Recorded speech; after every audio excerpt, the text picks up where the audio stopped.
one. You are live, you are live.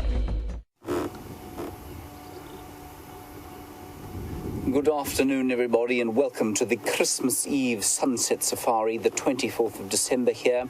That is the 24th of December everywhere in the world, just about. It might be Christmas Day in the far reaches of Fiji, and so happy Christmas to all of you. A proper happy Christmas tomorrow, though. We are sitting here on Triple M Break, which is the boundary between Arathusa and Djuma. And if you're wondering where on earth that is, that's in the 3.5 million hectare or 8 million acre Greater Limpopo Transfrontier Park, part of which is the Kruger National Park. And we're sitting on this boundary here because there were some wild dogs spotted here earlier today. We've just heard now on the radio, though, that they went west into Simbambili towards a pan, towards some water. It's been a very, very hot day indeed. The weather report says it's 36. It certainly feels like about 740. And when this little wind starts to blow, well, it's like driving through a hairdryer, as Louise said just now. My name is James Hendry. On camera, we have Tebs. Hello, Tebs. That's Tebs' thumb. And on the other vehicle, the inimitable, irascible, and highly enthusiastic Brent Leo Smith. And he, of course, is being filmed by Drone Commander Andrew Francis. And, yes, that's the arrangement for today. Louise flying solo in the directing seat and the final control. And please send her your questions and comments throughout this course of the Sunset Safari, hashtag SafariLIVE, or questions WildEarth.tv if you want to comment or ask us anything. We're still going to drive up this road here and just see if those dogs haven't perhaps popped out. Nobody's been to check with them for a while, but like I say, it has been a hot day, and so I don't think they will have moved from the water where they were a little bit earlier. My shirt, you can see, is darker than normal. That's because I have soaked it in water in order to avoid heat stroke as we drive out today. Right, so welcome to it, and let's go and see what we can find. If we don't find the dogs, we'll pop along and see if those lions didn't come around perhaps again, and if they didn't, there'll be something hanging around some of the water sometime.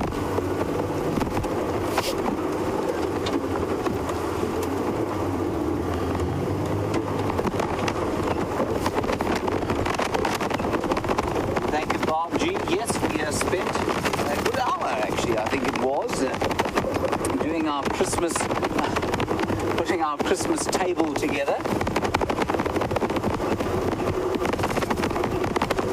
And we're just going to, I think there's a bit of wind noise. We'll just turn on the wind filter. Do we have a wind filter on this one? Yes, I'm deeply confused, so I don't know if there is. Anyway, we're just going to drive up here slowly, see if we can see the dogs. And if we can't, then we'll head into Djuma and see what else we can find. Thank you, Bob G. We did spend an hour trying to set up a little festive Christmas table, and that's what we've done. And we're going to be having ham and roast chicken.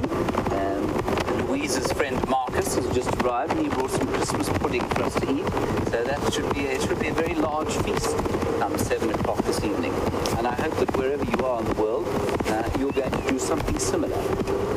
Whatever traditions your families like to adhere to this time of the year. I kind of bludgeoned everybody into doing it the way my family does it.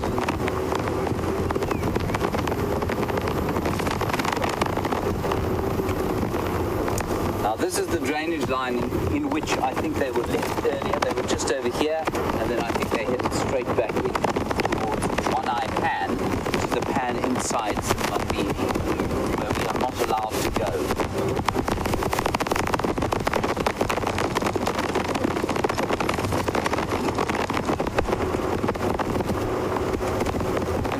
To tell us what you are going to be doing on this Christmas Eve, wherever you happen to be in the world. We had somebody from Fiji actually asking a question yesterday, and I wonder if it is in fact Christmas Day there yet. I don't suppose it would be. It must be August.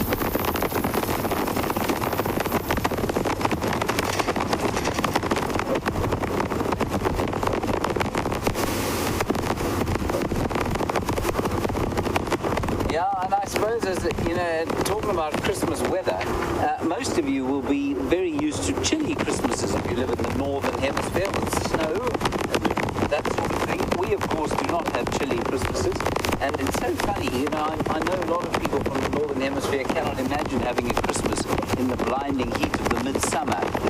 We certainly out here can't imagine having one in the cold. So, yeah, it's very different. And Regina, you say in Pennsylvania that you prefer to be in weather like this. I think I would certainly prefer to be in weather like this. I prefer there to be a large storm brewing on the western horizon, but I don't think that's going to happen. Apparently we're due for a little bit of rain tomorrow, but I'll believe that when I see it. All the animals are now hiding. No dogs to be spoken of. So we'll come back into this area a little bit later and see if we can't find the dogs. Maybe lurking under a bush not too far from here. But up ahead we have Brent Leo Smith, of course. And as we go past him, we will link across to him and he can tell you what his plans for the afternoon are now. You're live! You're live! Oh, look what I found! Hello, Jamez. Oh, you're shaking my hand. I've just seen you. I know, but I thought it'd be fun. You heard the update, I take it? Yes. Yeah, it's very sad. Yes, I've informed our loyal viewers that the dogs disappeared due to some malaria. Well, it is very terrible. Hopefully they will come back. There's always a possibility. I think they're sitting at that pan down.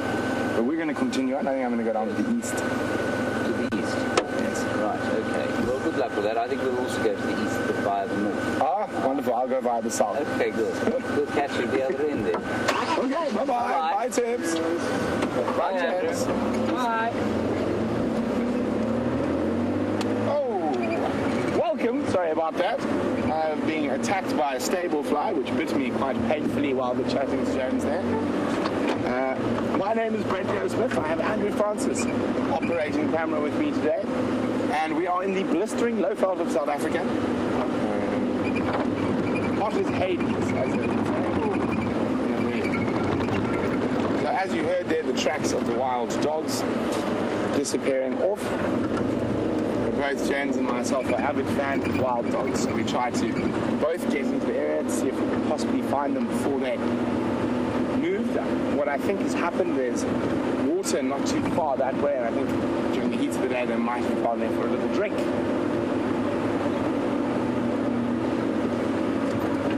As it, our plan is to head to the east via the south, and James is going to do that via the north. So the water's just down there. And a very Merry Christmas Eve to all our viewers. As you can see, James, Louise and Andrew were very busy putting our beautiful Christmas table together. I was lounging in the swimming pool.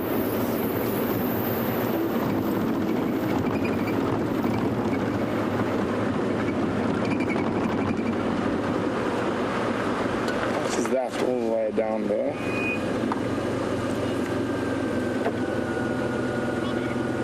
A bush.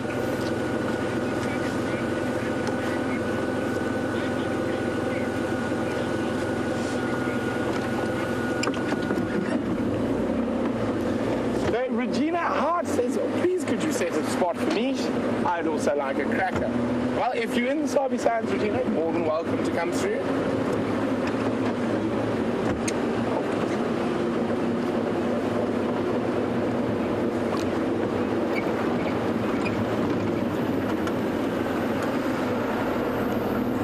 It's so hot at the moment, I do not even hear a bird chirping.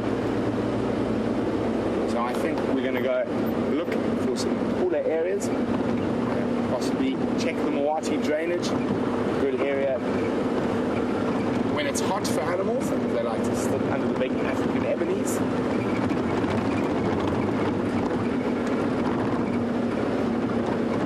But first things first, let's get off this terrible road. Very, very bouncy. Andrew's now trying to fumigate the whole car with insect repellent, because the flies are also biting it. Hey! Okay, we'll have to hook Andrew into a thorn tree as payment for that, and I shan't do that live. He might scream too loudly.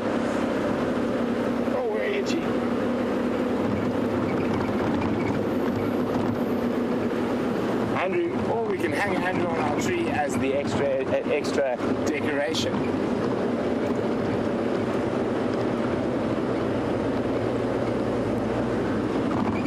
Lots of corrugations on this road. It is one of the main access roads into the reserve, therefore gets quite a lot of traffic, and that's where those little terrible vibrating bumps come from. So I'm going to get off it as soon as possible.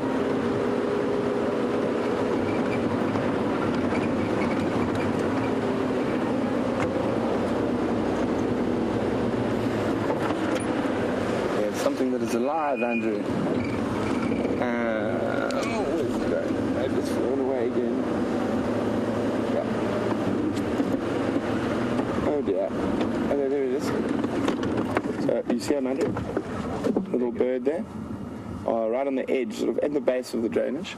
So zoom on the left. Yes, there we go. You got him. Still movement here, I don't see. There. Okay. Up. Okay. Straight up now. Center frame. Yeah, that's the... There we go. Some little yellow-eyed canaries. So for those of you keeping your bird list, a possible new one. And off they've gone. Well, anyway, at least it's something with a heartbeat. And another one for the bird list, for those who are keeping a bird list. Oh, and I'm being attacked by flies again. They seem to be the only thing out in this blistering heat.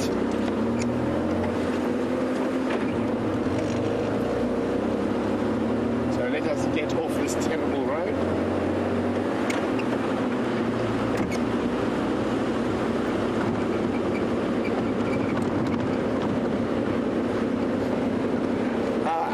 Someone is pulling a tongue at me from behind the camera. Safari Dean said they heard I was sleeping while you were watching Lions on the AM drive. Safari Dean, I was very much encompassed. I was not going to say in under the covers, very much on top of the covers with two fans blowing, but I was fast asleep. I decided to take my opportunity to get a little nap. And morning nap in before Scotty went on leave.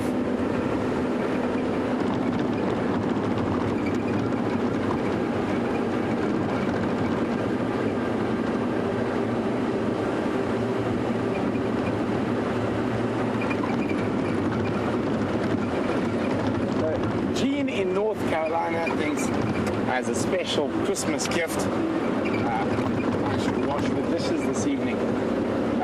Jean, I'm afraid that's not going to happen. Not in this lifetime or the next. And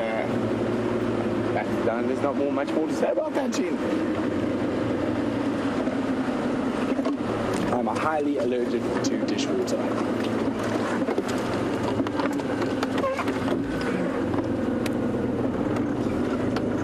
Whoopsie.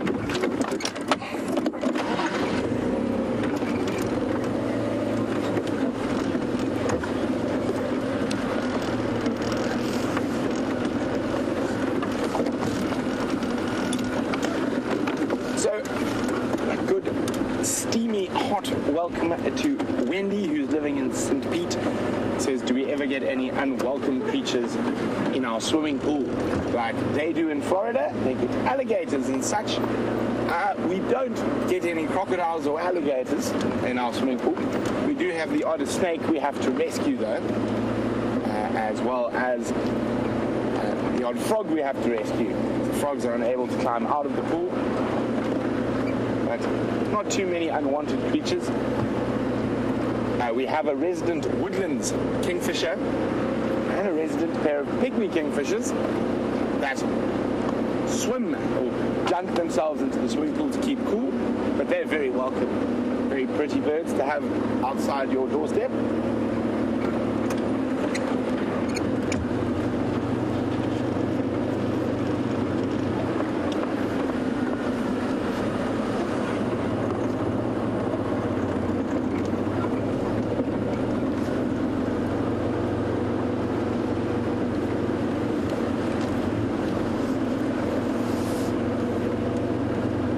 Andrew, what do you think we're going to see?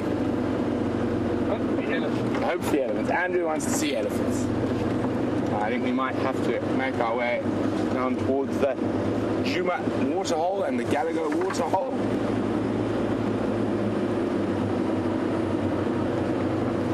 But at the moment, the only things that seem to be out in force are the stable flies, feasting upon our blood. And as you can see, I no longer have any semblance of a beard, and that's because James was so mean about my lack of beard growing ability. I decided I should just cut my losses, shave it all off.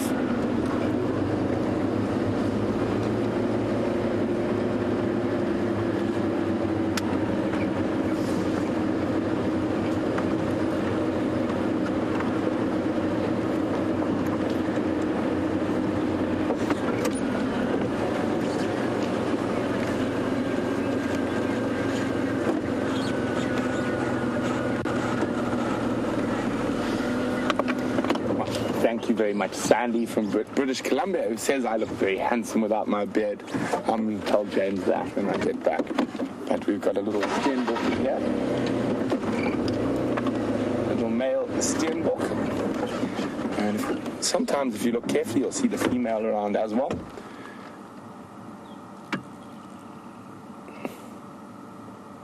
And very, very hot. They'll try and minimize their movement. Now, this is one of the animals here off the ears that is completely not reliant on water or permanent water. They are able to get enough moisture from digging up bulbs and tubers.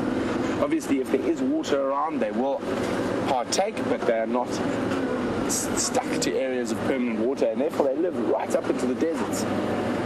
I think because it's such a hot day, we're going to struggle to see quite a lot of animals. I think it's time for a challenge between Rusty and Jigger, between Andrew and Brent, and between Tebs and James. And I think because it's Christmas, we'll keep it as an easy challenge. I think we'll do the Mammal challenge again. And I think we're one ahead, locating the African steenbok.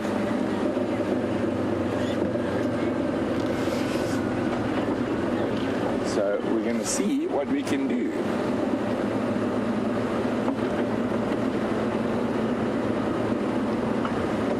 And because it's so hot, we're going to have to look very carefully into the deep shade to see if there are any critters about that haven't died from dehydration. And the thing is why it's really so hot today is there's almost no breeze. Bird party here. Little cardinal woodpecker on that stem there. Oh, off he goes. Roll forward.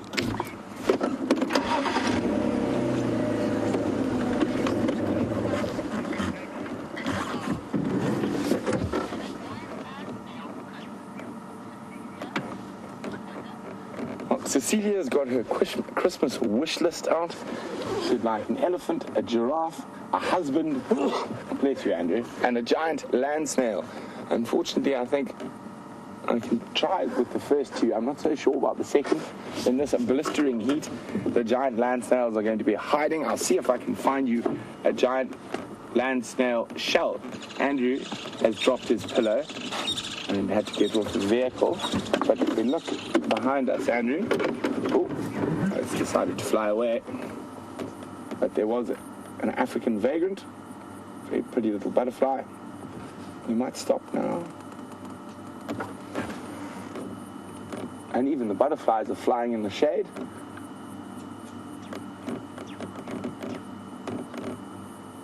But it disappeared.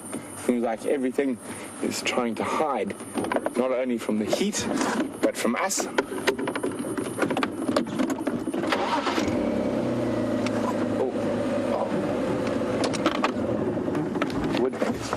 Popped out in the open there. Oh, go back a little bit.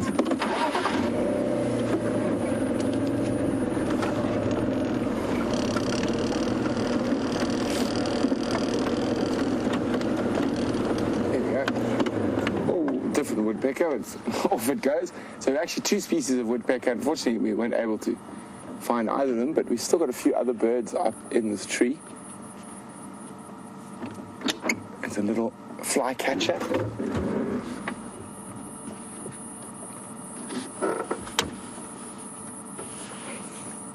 Pop your head up.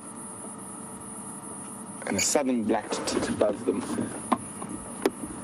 That flycatcher's just as bad. If you go out of it, Andrew, and up, and we should see it. There we go. Oh, now it's flown as well. There's a southern black tit as well.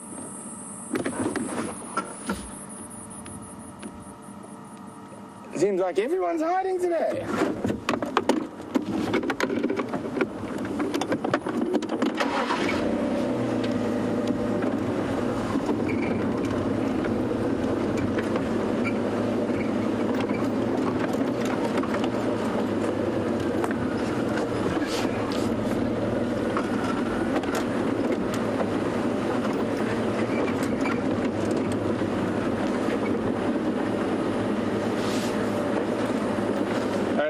With the flies being the only thing that's out, Kat, who's on Twitter, would like to know if I swallowed or had any bugs fly down my throat while on safari.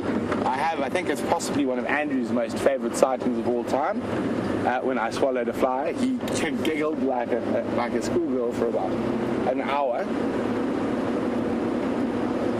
So yes, many times, I'm afraid.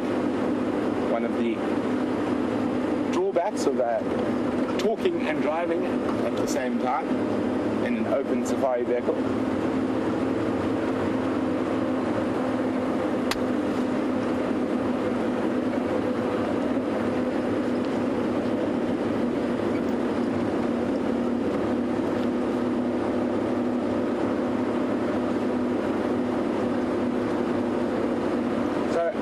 Unfortunately, James and Ted's are trying to fix an audio issue on a Rusty, so they are out, but they need to fix that neck clutcher as quickly as possible, so you're stuck with me for a bit longer.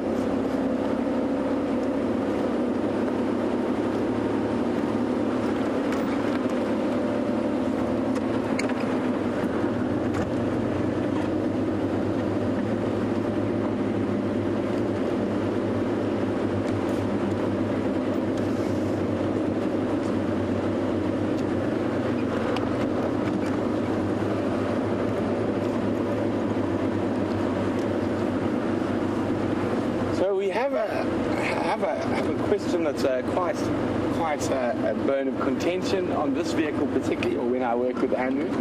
Gail would like to know if we ever take pee breaks while we're on safari in between. And we do sometimes, some more than others. I think Andrew has the smallest bladder out of anyone I've ever met, and he constantly harasses me to stop so he can go to the loo. And occasionally he does it at the worst times. And once we were actually sitting with Tingana, a big male leopard. Andrew, I actually might do some of that today. These guys are absolutely, I'm being absolutely eaten alive at the moment. I don't know if it's going to work, but we will see shortly. And it's very seldom that I'll use insect repellent, but literally I have been bitten about 25 times now, and it's getting rather frustrating. But sorry, Gail, back to your question. And we were sitting with Tingana, and Andrew starts this little very whiny voice. Can we move outside? And I was like, no, he's going to move. We'll lose him if we leave. So I made Andrew pee off the back of the vehicle. And he was so worried that Tingana might maim him and prevent him from creating children later on in life. And of course, Tingana didn't move, as I knew he wouldn't. He didn't look you in the eye, Andrew. Yes. And then I think the other person who's made Andrew have a danger pee was Jamie. You see, she learned from me. She said, when those cameramen start getting, you just have to keep them in their place. We had to see animals start to urinate on every bush. Which was Jamie? What animal was it with? Shadow ants. Oh, shadow ants and Eli. So just before we spark up a nice inquest into the whereabouts of Sindile. He is still at the same place in quarantine, and as soon as they decide to move him or what's to become of him, as soon as we know, you guys will know. As far as I know, he's happy and fat, not having to work too hard for his meals there.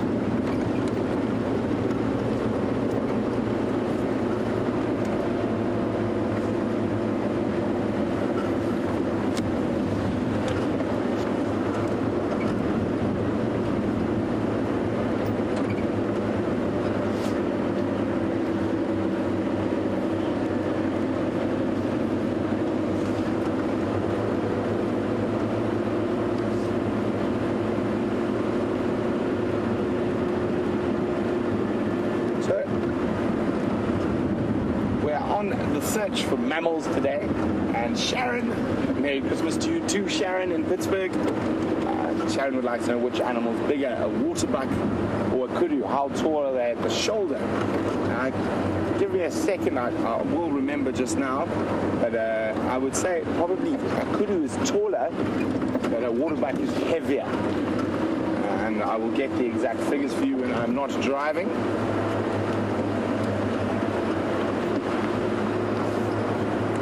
Two of the mammals Andrew and I will be hoping to find so we can win the Christmas Eve Mammal Challenge. I think James is so scared of the challenge he's inventing tech difficulties.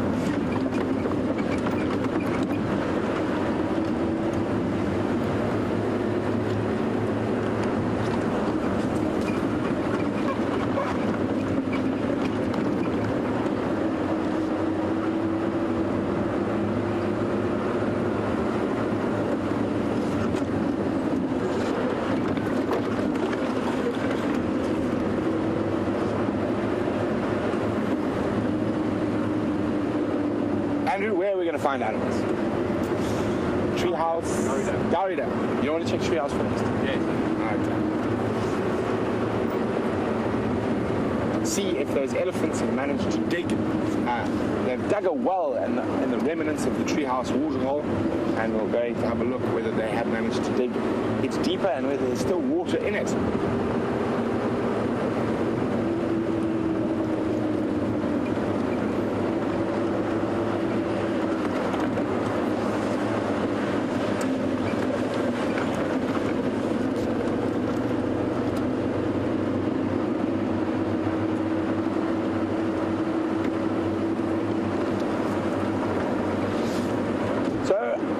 Chatting about leopards just now, and my favorite leopard happens to be Kunuma, and Kathy in Tampa would like to know, has anyone heard of that sassy boy recently? I haven't, as last I heard he was down to the south east of us in a property called Mala Mala.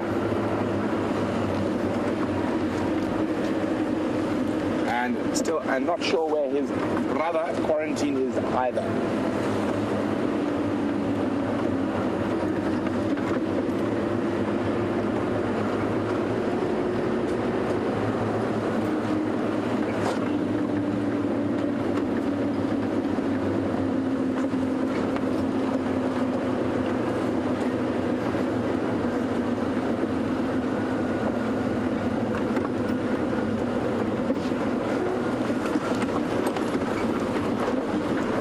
A nice hot low-felt welcome to Karin, who's originally from Zimbabwe, but living in the UK and feeling a bit homesick for the bright African sunshine, I'm sure. The UK is a very different place to the sunshine of Africa.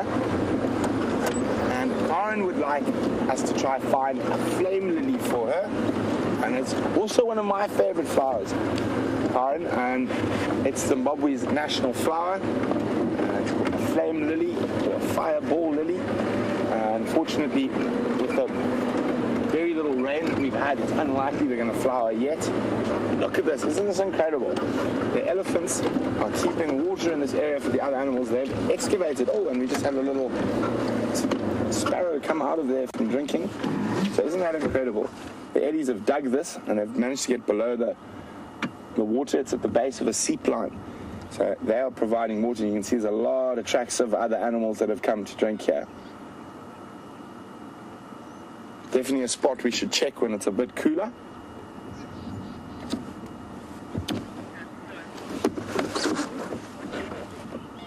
Okay.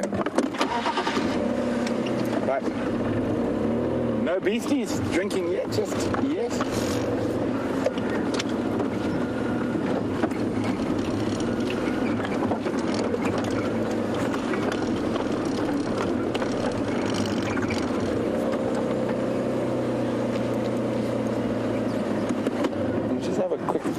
Look in here.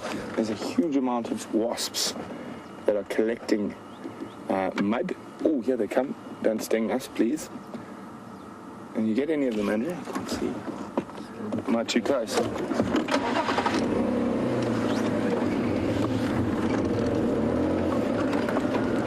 and get you into the right spot. They're actually going right under that lip there into the cool to collect mud to build nests with. There's one on the opposite there.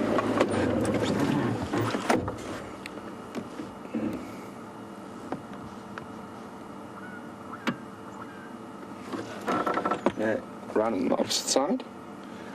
No, other side, left. Up. Right.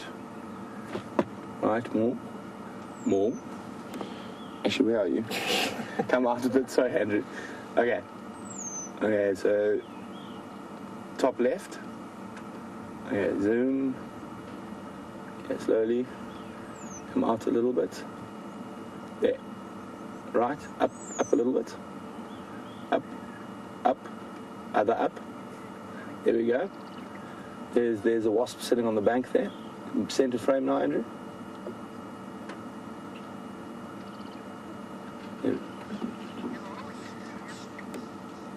And I can hear something approaching,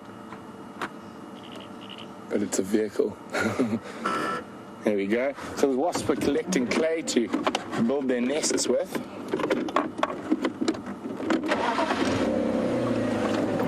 Let's see what's going on over there. It is the Juma firewood crew. I think is why I heard a branch break and I got quite excited. There might be some ellies coming, but I think it's December, and that's his name, which means December was probably born around this time of the year, about 35 years ago, and they're out in the bush collecting firewood.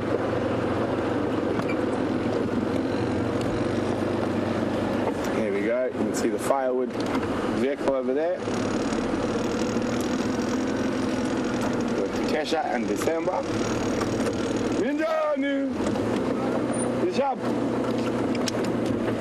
I'm glad I'm not collecting firewood in this heat. And it's just incredible that human beings are the only animal, one of the only animals. Oh, you're gonna be quick, Andy, you're gonna be quick. Oh, and it's doing a gula fata. Got it. Yeah. Come out. Oh, here we go. See that? There's a little emerald spotted wood dove. And you see how its mouth is open. It almost looks like it's panting. Oh, off it goes. That is called a gula flutter. And that is what birds do to try to cool themselves. But human beings, as I was saying, are one of the only animals that's able to operate at almost maximum capacity in the heat. It's one of our special adaptations. And the main reason that we have adapted this, if we go back to when we were a little bit more savage and we shared the savannas with lions and hyenas on a more primal basis, we did a lot of our foraging and looking for food in the heat of the day, and that was directly to not compete with mostly lions and the other predators. So it's an evolutionary adaptation. One of the only animals that can operate almost full capacity in 40 degree, 108 Fahrenheit weather.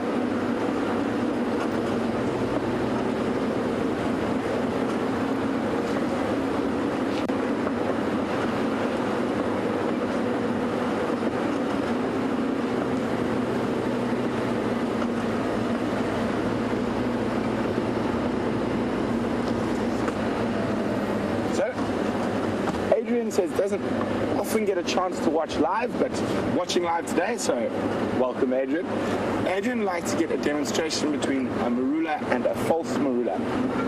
Well, Adrian, we've got a lot of marulas here. I know of a spot where there is both next to each other, so I will make my way there during the drive, and we can show you the difference.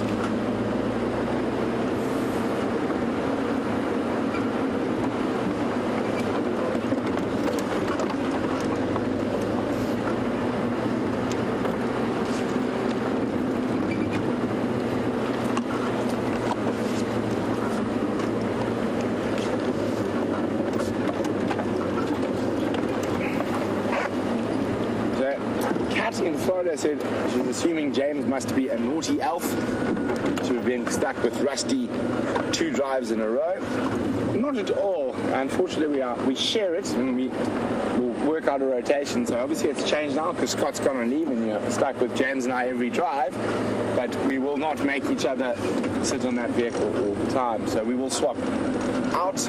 We'll probably be, I don't know, probably 2 or 3 drives on the vehicle, and then we'll swap back to the jigger. And we are hoping we are going to get an auto electrician sometime between Christmas and New Year to come fix Wendy.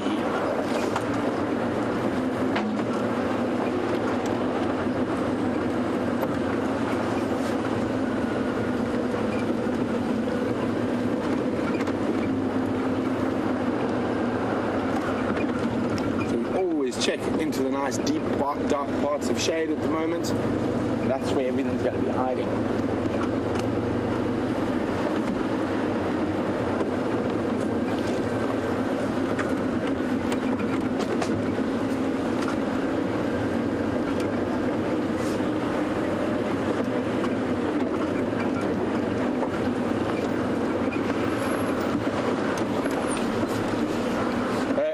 Interesting comment from Gail, who says she thought I used to pick on James quite a lot, but then she realized James is an innocent. He picks on me as well.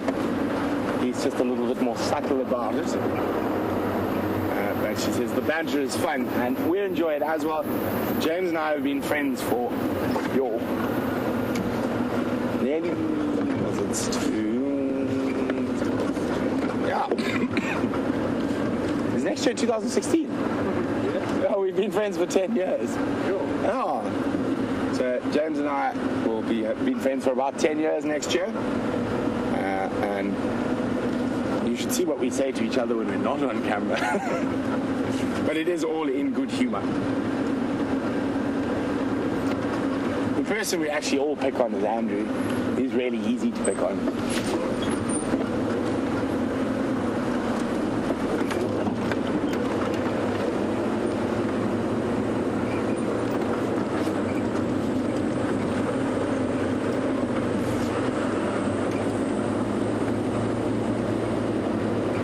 With animals.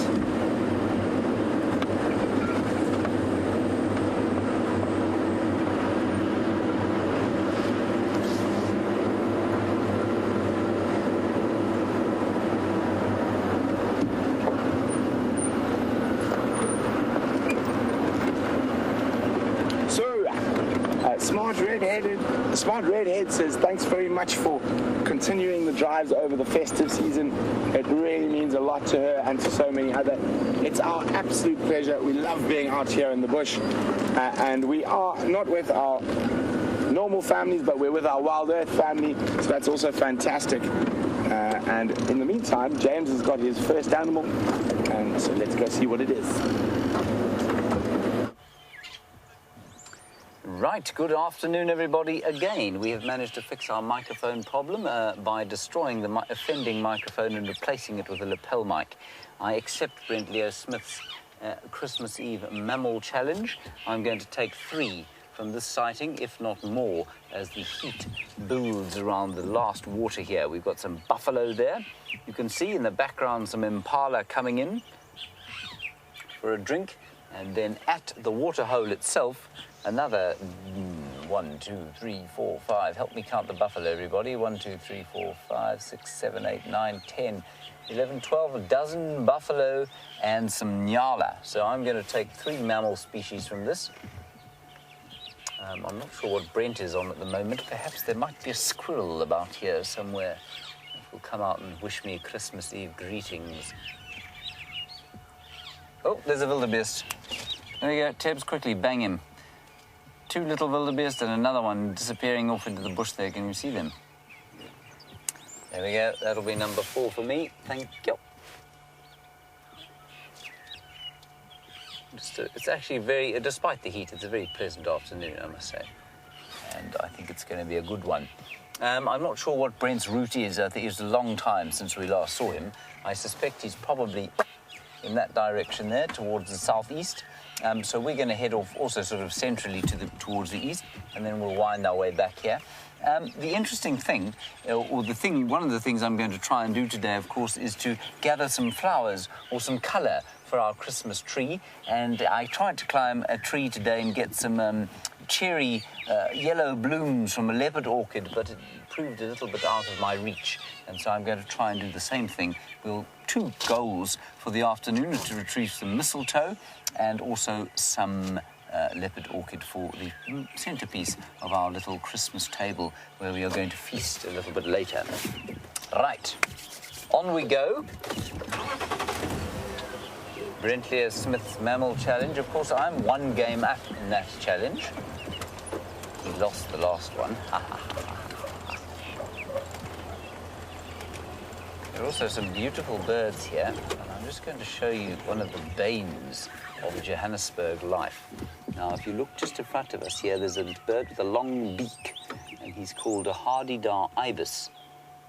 And the hardy-dar ibis, you can see everybody waiting their turn, going to the area where the water's pumped from. The hardy-dar ibis is known in Johannesburg because it makes a tremendous noise, and they occur in great numbers there because of a special king cricket known as the Park Moor prawn or Park Town prawn that exists in Johannesburg, and they are devoured by the hardy-dar ibis. They're onomatopoeically named. They go, ha, ha, ha. There we go. Did you hear him call there? Let's see if we can make him do that again. Ha, ha, ha. He doesn't want to call again. The buffalo is now looking a bit distressed, heading off towards the water. Okay, so a couple of birds around here, just to quickly talk you through. We've got the oxpeckers, of course, on top of the buffalo there. There you can hear the hardy-dar ibis. And Tebs, oh, now this buffalo's in the way. If you go to the left, there's a bright blue bird on the ground there, and that looks like a Cape glossy starling with its bright orange and yellow eye standing next to the impala. There are a whole lot of drongos flying on the left-hand side of the pan here. They've now stopped flying. Oh, there's one there on the far end sitting on a log in front of the buffalo. Then, of course, there's a dove on the shores, and the dove is standing next to a blacksmith lapwing with its white-crowned head and black breast. And then there was also, it seemed to me, a cinnamon-breasted bunting that was knocking about here somewhere, but I don't see him anymore. And then if we pan back to the right here, Tebs, there's some guinea fowl approaching on the ground there. So everybody is trying to have a comforting drink in the heat. And the comfort of that drink, of course, is becoming less and less possible if we pan off to the left again there, Tebs, as that buffalo basically urinates in the water he's about to drink, which is a strange habit that buffalo have, but certainly one that is very common. I don't understand it.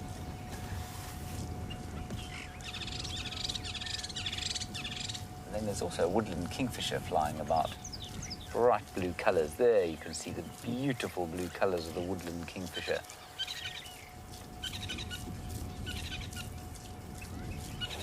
A couple of red-billed buffalo weavers calling.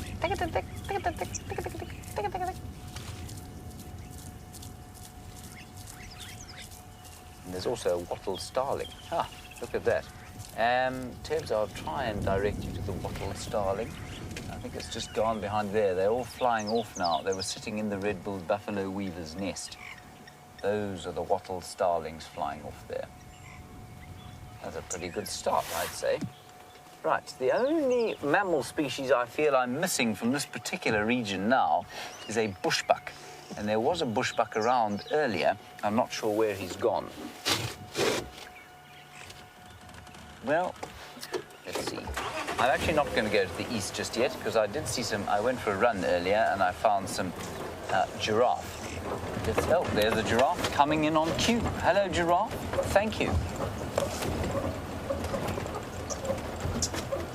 Let's just actually wait here for her to come this way. Here she comes.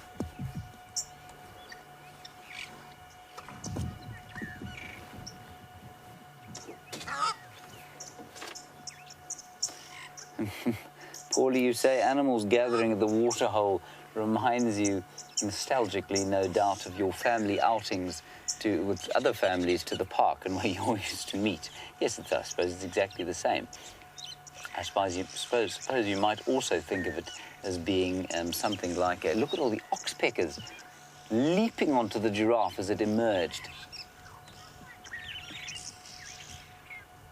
I suppose you might almost think of it as a pub, an African pub, where everything gathers to have a drink.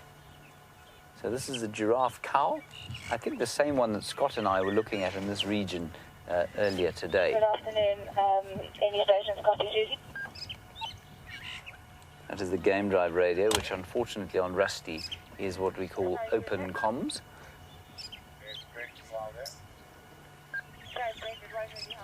I'm just going to sneak forward and see if we can't get a better view.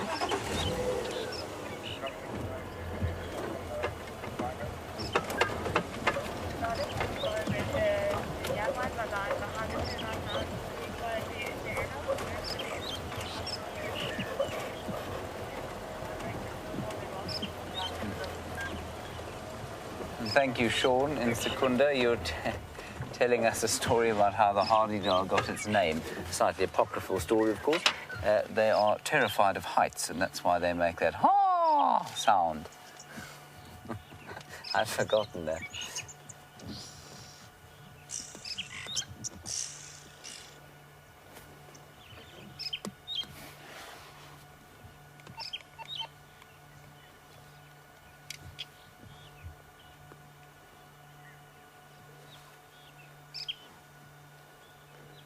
Thank you, Smart Redhead. Yes, I am beating Brent Leo Smith in the Mammal, it's early days, yes, Mammal competition, like a boss, that is correct. It is early days, so we'll see what happens. Brent, when he gets a bee in his bonnet about a competition, is very difficult to beat. But it's always pleasant when he sets you up for a competition and then loses. It's very funny indeed. There will no doubt be any number of excuses.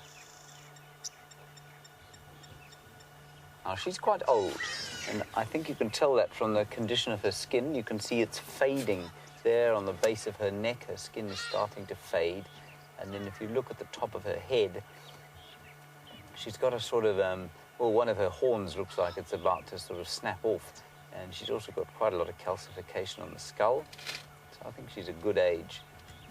Probably not ancient, but certainly a good age, probably approaching 14 or 15 years.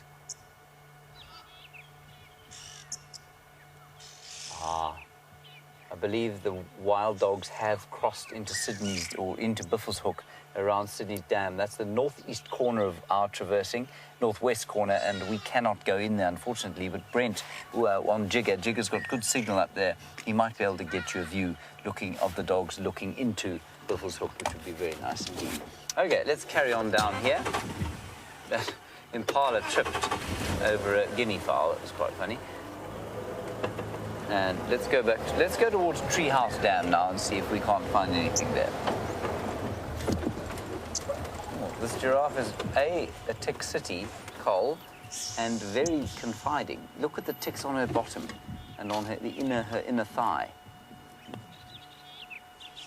Now, I know those are two things on a lady we shouldn't be looking at, but this female giraffe is covered in nasty ticks there. And, I mean, they will make a difference to her health. I've no doubt if they were to sort of sit there totally unhindered, they would affect her health slightly. But the animals out here are much sort of better adapted to dealing with the parasites and diseases that are borne by ticks and other insects in this area than, say, a domestic animal would be, were to come out here and try and live. So I don't think it makes a huge difference.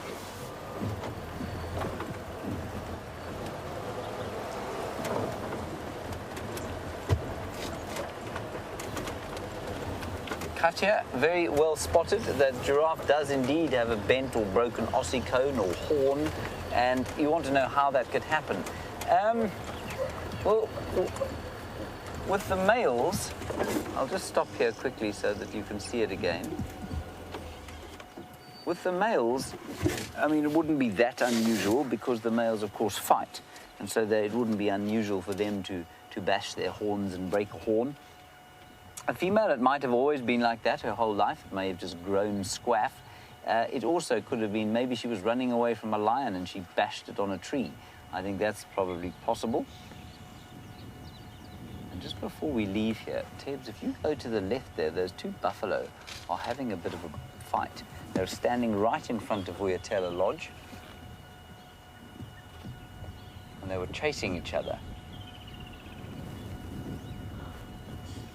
So although they seem to be lying very peacefully and happily, I think you'll find that there is a bit of a dominance hierarchy amongst the bulls, even though they're not in the herd anymore, and even though the chances of them mating are reduced because they're not in a herd.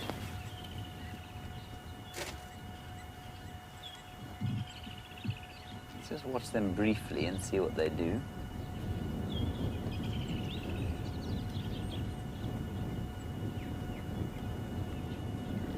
Oh, he's horning a tree. That's very common for a buffalo. They'll do that to sort of show how big and tough they are and to scratch I think they probably leave a scent on it, and they also kind of scratch the horns. There we go. Big fight. Gee whiz. These are two sort of 700-kilogram animals.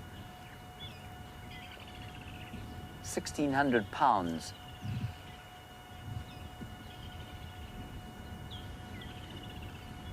When they get going with each other, it's very ugly. Let's go around there quickly. I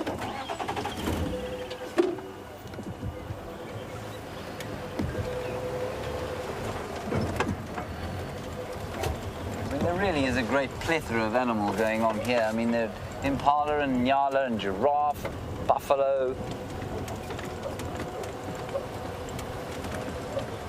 There were the wildebeest that have wandered off into the bushes.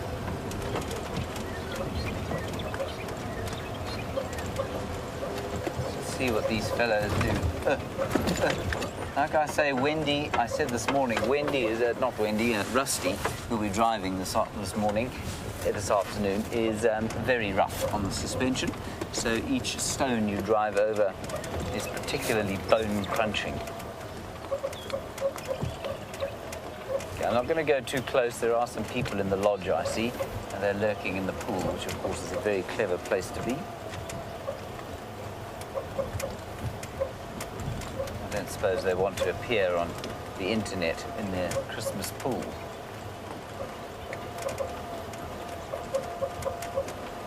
They seem to have stopped their fight now. But there's the one, look, he's horning the tree, scratching his horns, his boss. The boss is that sort of top bit, and he's actually missing a left-hand horn. So I think you'll find that he is the least dominant one. And I think they do a lot of scratching simply because it's itchy. That keratin layer that grows on the top of the horns is constantly growing, and so I think it probably becomes quite itchy as it grows.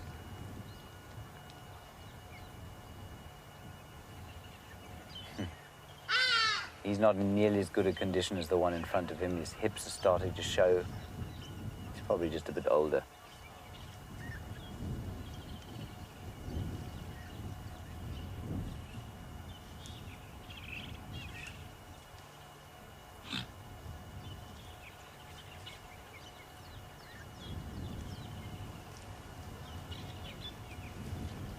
Kathy, you're in Tennessee, and you want to know what the rules of the Mammal Challenge are, you've just joined us. Kathy, the rules of the Mammal Challenge are extremely simple. This is because it's a game developed by Brent Leo Smith. And it's just the most mammals.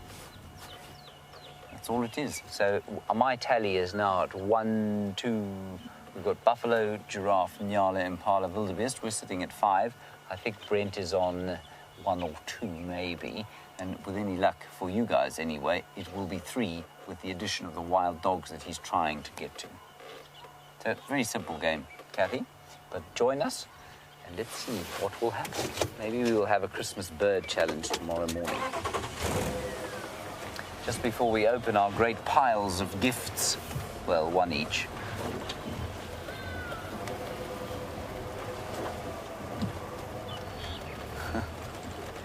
Laura in Indiana, you say, since there are so few animals out today, maybe we should have a tree climbing challenge.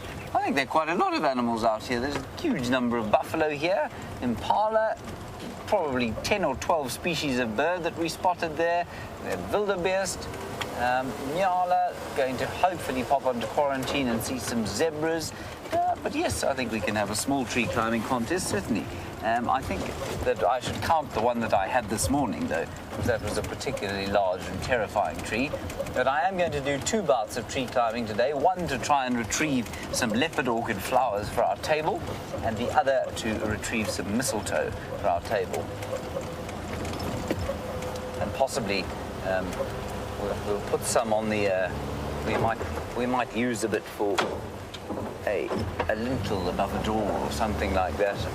See who happens to wander underneath it.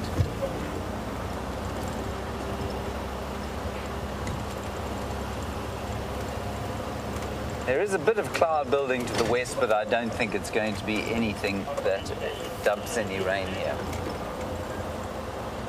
Well, now, one of the most beautiful birds that I remember from my childhood, and I think indeed the first bird whose name I ever learned, was the red bishop.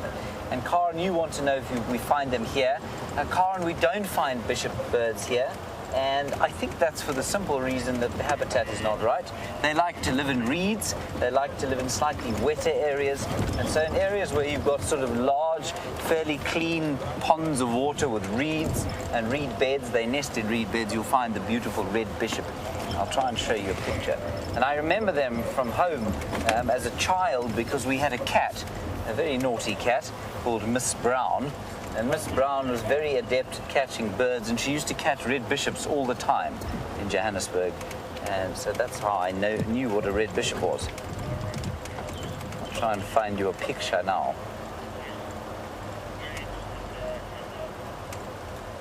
I think Brent is driving at a great speed to try and find those dogs. So just stick with me for a little while, and we'll try and find the bishop. I'm actually going to stop to find the bishop because it's going to be awkward with it, me just looking and down at my lap. There is the beautiful red. That's going to ruin. Is that okay, Tibbs? Is that any good? Yeah. There's the red bishop. He's number 4. Beautiful bird, southern red bishop. So, Karen, while the distribution certainly does cover this area, the habitat is not quite right.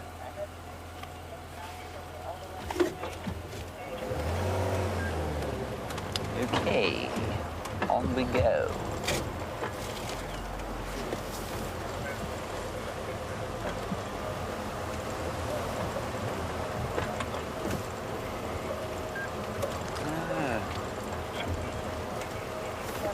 So, Karen, you're in the UK and you're a Zimbabwean by birth, and you're saying you're feeling very homesick. I imagine this time of the year for you must be extremely homesickening, and I know the feeling. And you want us to try and find a fire lily, which is the national flower of Zimbabwe. I've actually never seen one here. I've seen them up in Ngala, where I used to work, and where the habitat is, I suppose, more similar to some of the bush areas that you get in Zimbabwe. I'm afraid I've never seen one here, but if I do, I will absolutely stop at a great speed and show you. And that fire lily, if I'm not mistaken, is that beautiful flower. It's kind of well, it looks like flames, and it's a bright yellow, bright yellow.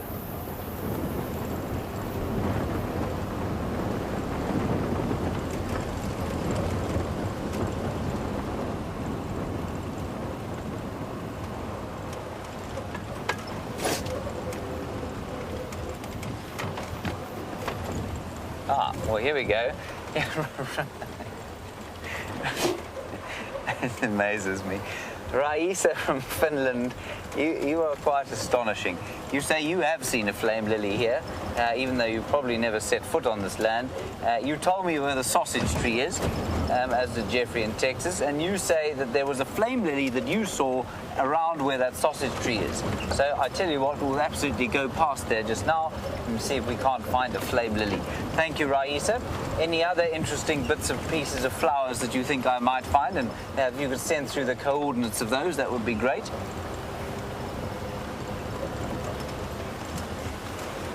Just amazing.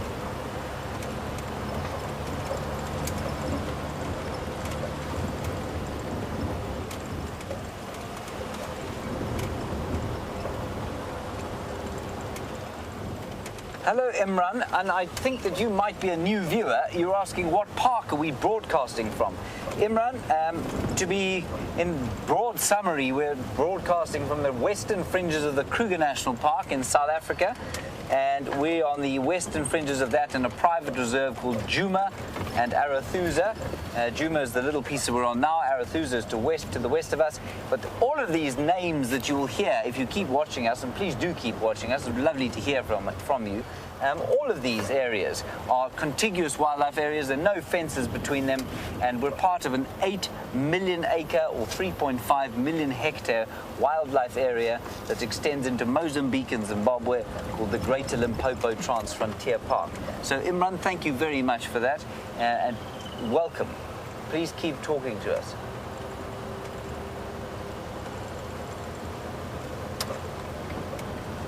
All right, Brent is at the dam. I don't know if there are any dogs with him. Let's head across to him now. I'll try and find a few more mammals here and some mistletoe. See you shortly.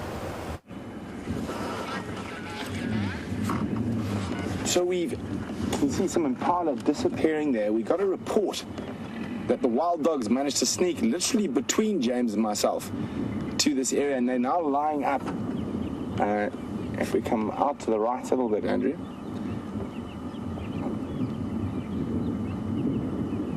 In those thickets there, which is unfortunately across our northern boundary.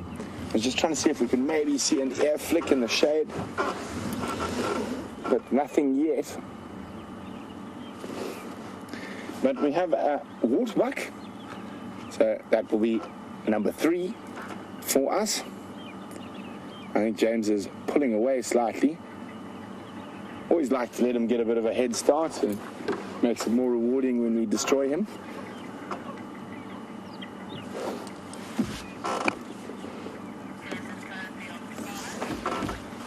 Well, Andrew, just sweep across to the left there and add a hippopotamus for me to our list. Just wait while there's impala running. Maybe something might happen. If the dogs are in that thicket there, if they suddenly pop out, I think it even might be too hot to spark the... Yeah, I think that waterbuck saw the dogs. I still can't. Yeah. There we go, there's the dog, there's the dogs. So that would be 5 with a wild dog. I think we need bonus points for wild dogs. Oh, even though it was the briefest of visuals. Let's just try and reverse back a little bit. I think it's just too hot for them to even think about chasing. I mean, I know it wasn't the best wild dog sizing we've ever had, but it was definitely a wild dog. See them again, Andrew. In that little... Gone back to the shade by the looks of things.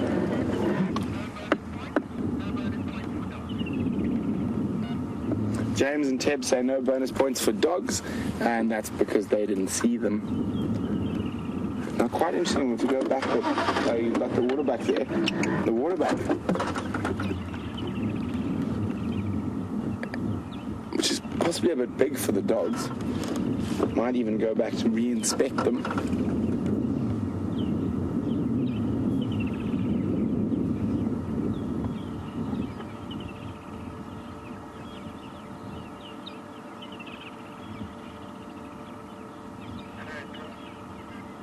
But I don't think we're going to get another view of the dogs just yet. I think they've gone flat in the thicket there. At least we did manage to get a view, given how brief it was.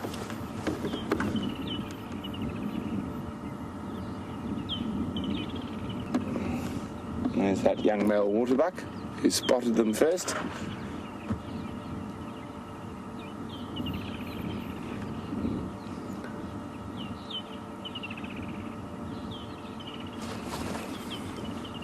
Now, even with the binoculars, I'm not seeing anything.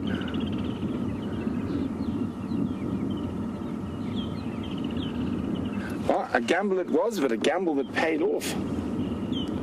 Now let's work out. We've seen Steenbok, Impala, Waterbuck, Wild Dog, and Hippo.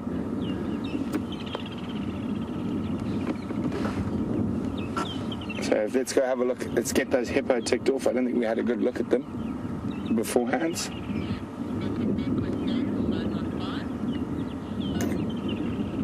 So we can see where the car is. So the wild dogs are lying just in front of the car in the shade there.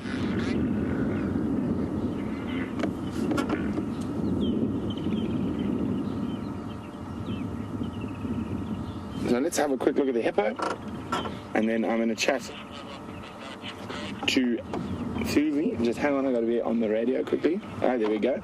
So there are the hippos. So that is 5 all.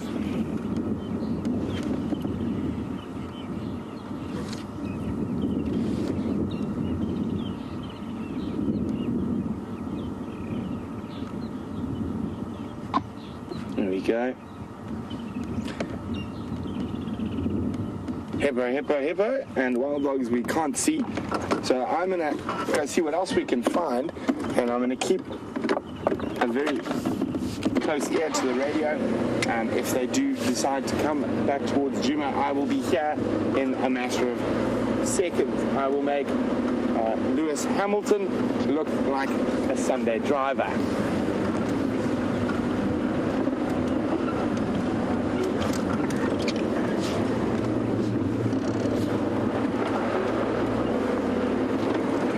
So I'm just going to have a quick chat to Susie, who's with those wild dogs. Susie.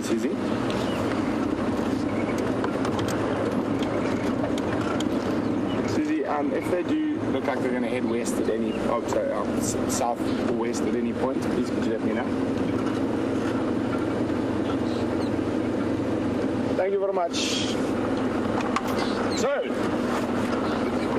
have eyes watching the dogs for us, so we're going to move out and let's try find a few more species.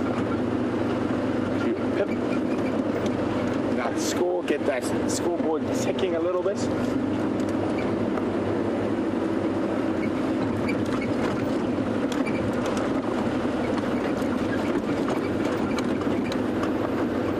I think we're sitting quite pretty here because we've got harder animals to spot.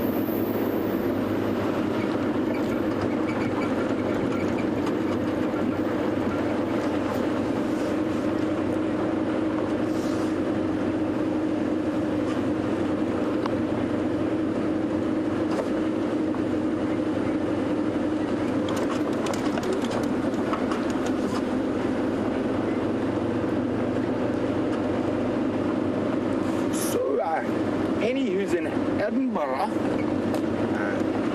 would like to know a little bit more about the beta male in the wild dog pack. Would he now take another mate? He wouldn't. So only the alpha pair are going to mate. Very seldom a beta female will mate with the alpha male, but no beta males will mate. And even when if they do, and they do have pups, often the alpha female will kill them. Generally, only your alpha pair breeds, and the rest of the dogs look after those puppies. So, Penny, I don't think the beta male will be looking for another mate.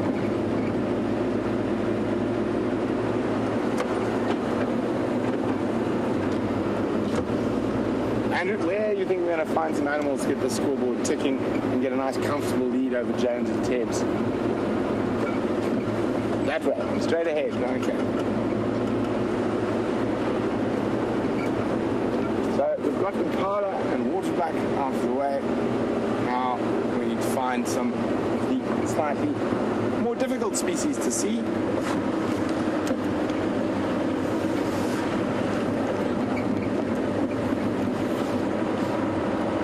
Normally, Impala Plains on Sandy Patch would be a great place to look for some animals, but I feel it's too warm at the moment here. And there's not an animal in sight, not even a bird.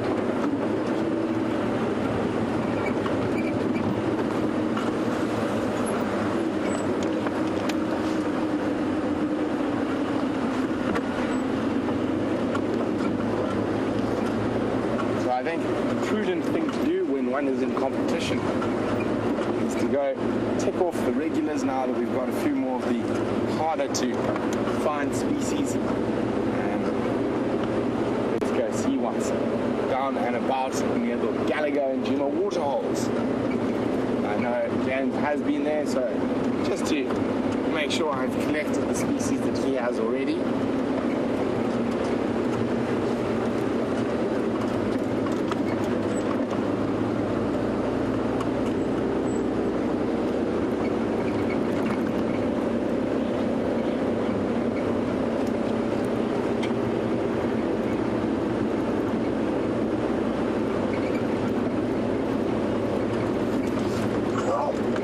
Joe from Mesa in Arizona. Joe would like to know why we don't have windshields to prevent bugs from flying into our faces. Firstly, Joe, they would not be very good for the camera. There'd be a lot of reflection off the glass. And also, I don't mind not having windshield. A very small price to pay for being out in the open air while driving. And we don't really need it. We don't really go fast enough that we're going to get hurt by a bug. So, no need for them out here in the bush. Andrew is going to go through all the mosquito repellent in the whole camp at this rate, and even after I've told him it doesn't work for flies, he keeps spraying.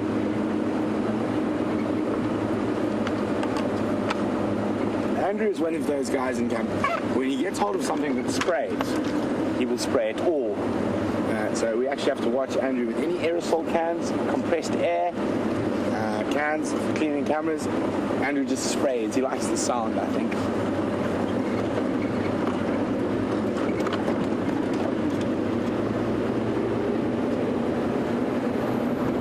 So we had a Zimbabwean who was living in the UK asking to look for her favorite flower and also the Zimbabwean national flower earlier. And I forgot to mention, because we crossed to James, that for our next holiday, Andrew and I will actually be going to Zimbabwe. We're going to Lake Karula to visit Andrew's folks, do a bit of fishing, a bit of photography, a bit of general misbehavior as well.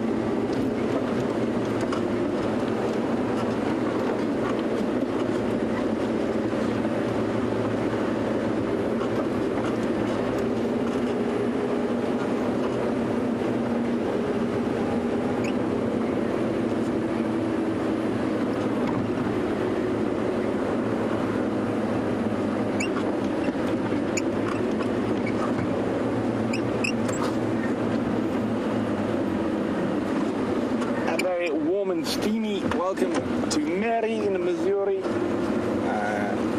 He's reminding me to count the Steenbok in the beginning. So that would give us Steenbok, Impala, Waterbuck, hippopotamus, and wild dog. So we are 5, and that is neck on neck with Jahems. I think Jahems has got Impala, wildebeest, buffalo, giraffe. I'm not sure what his fifth is. Nyala and Inyala. So I'm not too perturbed about finding those. It's going to be the funny little ones like a wild dog that's picked for scales, because it's very likely they're going to move north into Buffalo's Hook. Even though it was a very brief view, it's still a win for us, and always great, even if it is a distance, to see my favorite animal.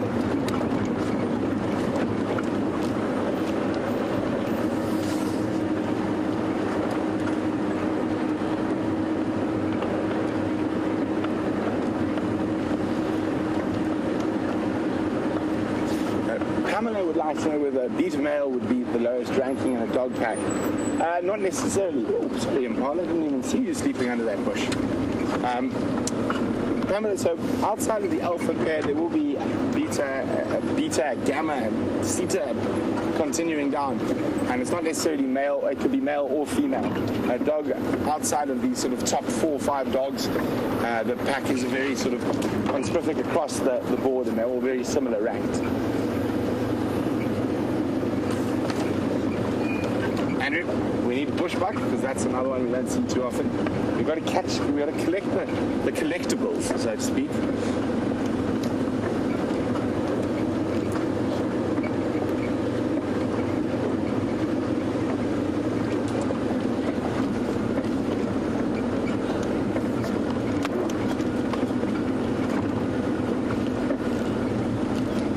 Christmas to you too, Judy. Judy's in very sunny California and probably spends Christmases much like we do around the pool. Hello. Very hot guinea fowl. Not quite a mammal, but very close to the car. Judy would like to know when Jamie is coming back. Oh, we can see that gula flutter again, that trying to keep cool.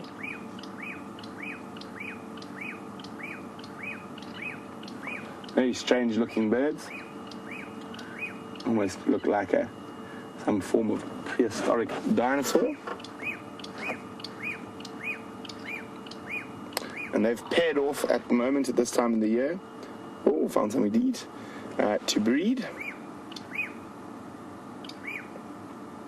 So we should be seeing them mostly in twos.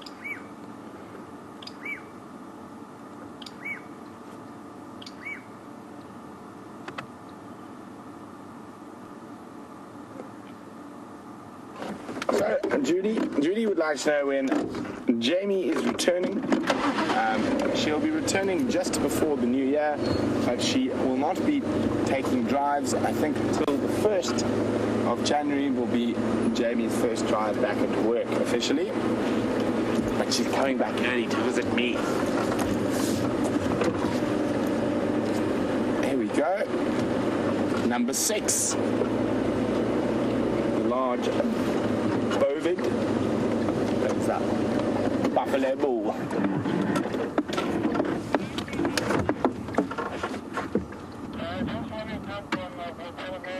There we go. Water is key on these hot days. And here we go, a group of buffalo bulls lying in the water.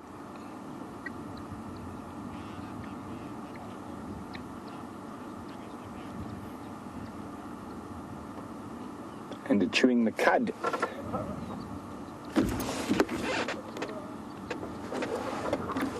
Mating leopards. Oh dear, we have a big problem.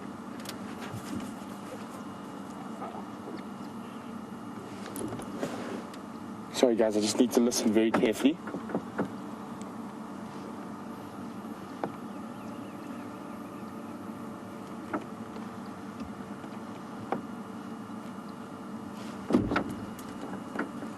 It sounded very much like mating leopards or leopard fighting with hyena. I just caught the tail end of it. I need to go have a look there.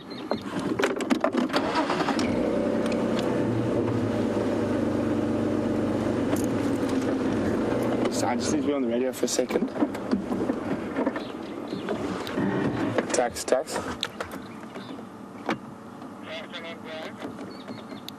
Tax, did you get that audio from the Mnisika?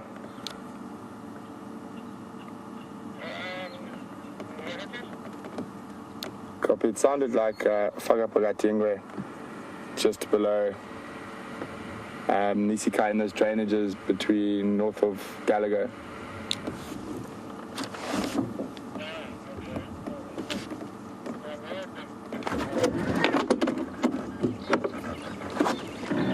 Brent. So guys,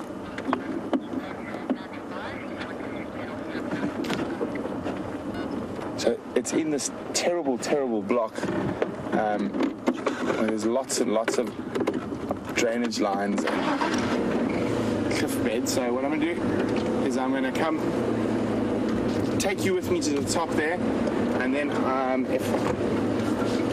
just to see if there's tracks and whatnot, but then I'm probably going to have to go walk into this block, and while we do that, I think we'll send you across to Jams, because I don't think you want to be sitting and staring at an empty car.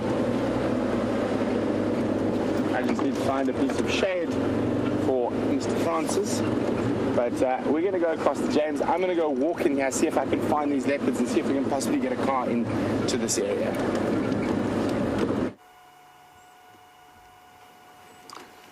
And Tebbs and James draw level with Brent Leo Smith with the kudu. Brent, at least Tebbs, can you see the kudu still? Slightly. Slightly. Okay, we're going to claim it. Camouflage on the tree. Right, we are going to claim the kudu. So there they are. Brent Leo Smith is now hailing me on the radio. Very exciting news about that sound that he heard. Go, Brent.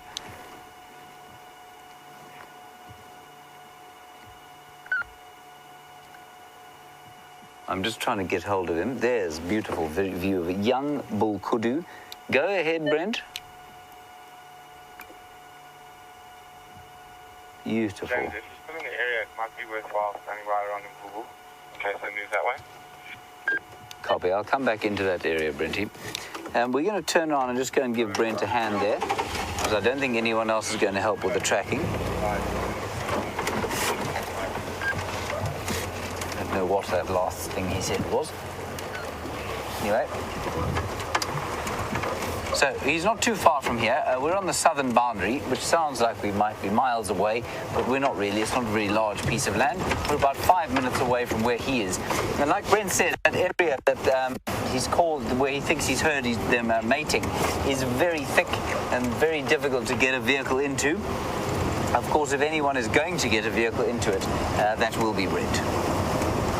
So let's hold thumbs. Now, great. It'll be very interesting to see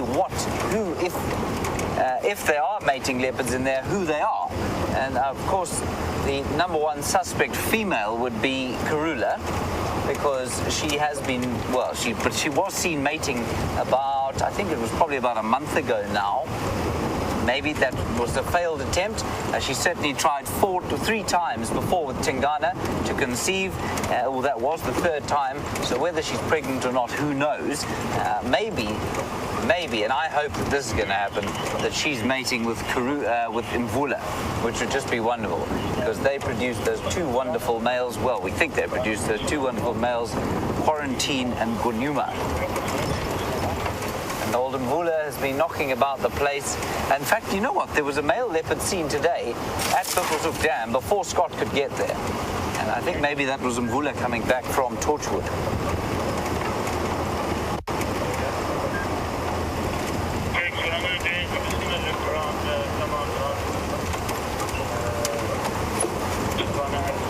Right, so we're now driving down through a nice drainage line where I once saw honey badgers, and hoping that there might be some here.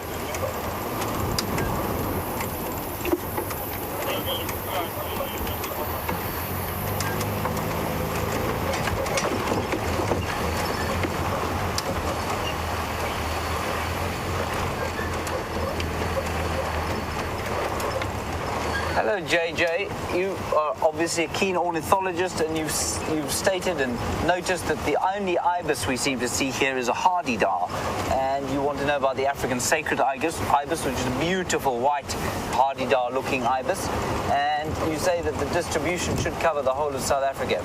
It does, but for the fact that they like specific kinds of local habitat. There are warthogs. I'm back in the lead, Christmas lead. Beautiful little warthogs running off into the bushes. Very good. JJ, back to your question. The warthogs don't generally stand still for long, so let's carry on going and see if we can't go and give Brent a hand with those leopards. The sacred ibis likes water bodies. It likes kind of, I suppose a little bit like Buffelshoek Dam, but not really. Buffelshoek Dam wouldn't be constitute a sort of wetland area. So they like wetland areas and more than the sort of pans that we have around here. And the other ibises that you can find in southern Africa are the bald ibis, which will occur mainly in the sort of mountainous, cliffy regions of Natal. That's where I've seen them. And then you also get the what is it?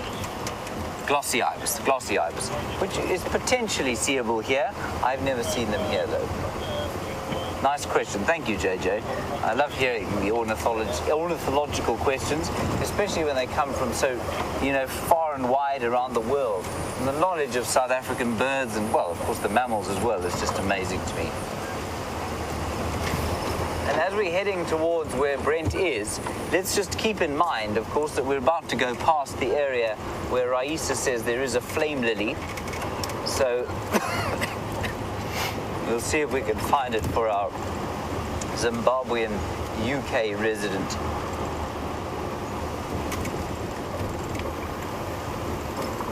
Oh, Steenbok there. Tips. There is the Steenbok, my number 8. Did you get him, Tibbs? You did get him, did you? Yeah. Okay, well done. Okay, so that's 8 species for me. Brent's got 6. Right. Coming back to me, the question I was just about to answer. Mia, you were asking about guinea fowl. Are they good eating? Mia, I find guinea fowl fairly unpleasant eating, to be honest. They're very stringy. And a friend of my father's told me a recipe once, and it's quite an apocryphal recipe, but I think it's quite appropriate. What you do is when you cook a guinea fowl, you light a very hot fire. And you put a big 3-legged pot, cast iron 3-legged pot on the fire, and you boil the water. And into the water you put a brick, and then you put some carrots and leeks and potatoes, and maybe some apricots, and various other things that you would want in your stew.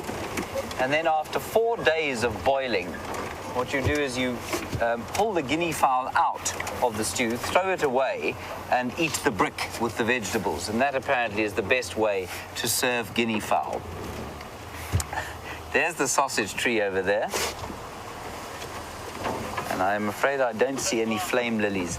It's that one there, Tibbs, that big green one there.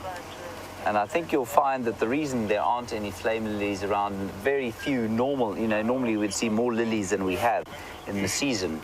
I think you'll find the reason that we haven't is because the rain has been fairly poor. But I'm just looking at the ground here and seeing if there aren't telltale yellow flames of the flame lily. No.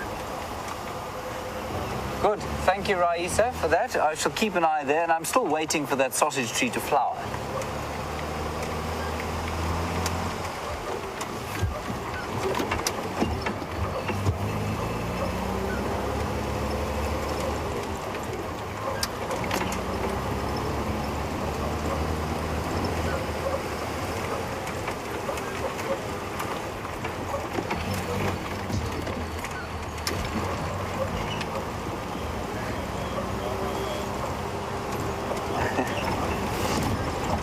Monique Shell and many others, you're wondering what the expression hold thumbs means. I mean, I use it. I don't know if I used it today or if Brent used it now, but it's certainly an expression. You're absolutely correct. It means exactly the same as cross your fingers. Hope for something to happen.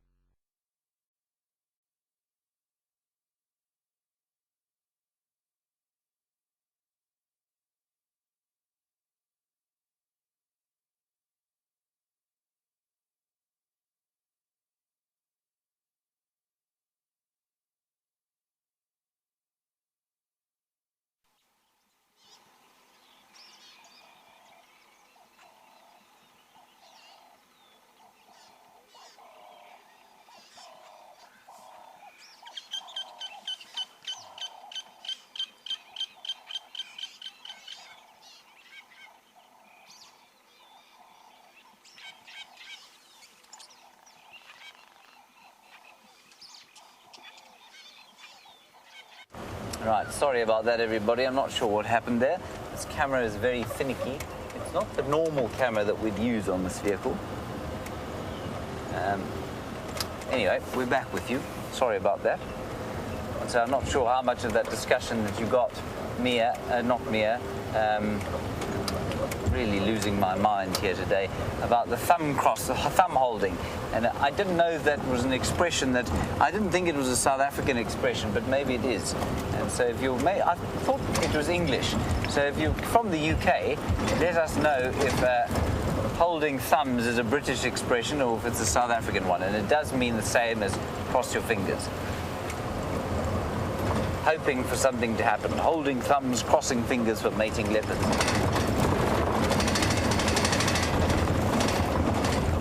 Brent wants us to go down here and check to the eastern side of where he is. He's dead straight in front of us there, around the Gallagher waterhole, and we'll go and check on Mvubu Road, which is just up here.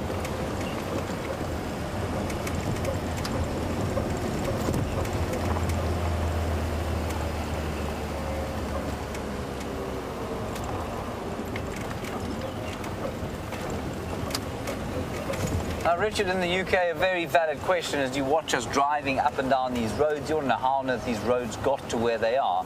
Was it by accident or design? Some of them definitely by accident.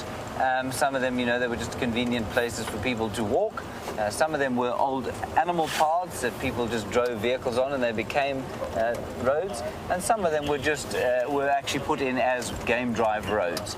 And I think the vast majority, in fact, were placed for game drive. So we're going back past the dam, where the buffalo are still, so are the nyala. And of course, if these leopards are mating, leopard mating is a very, very thirsty business indeed. So I imagine they will have to come and have a drink every so often. There's something coming galloping across the plain there. Just going to swing around here and get onto the dam wall. Hold on, Tebs, don't fall off. Like a hyena.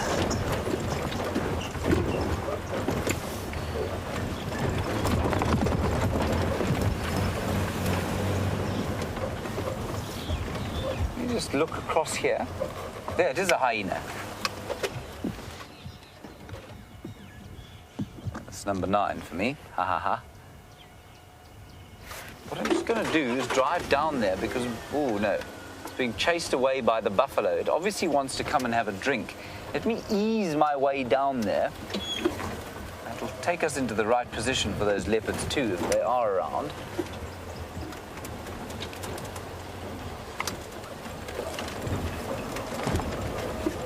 And I'm sure trying to come and have a sort of cooling swim. They love to swim, hyenas, or certainly lie in the mud. Those buffalo will not tolerate the hyena around.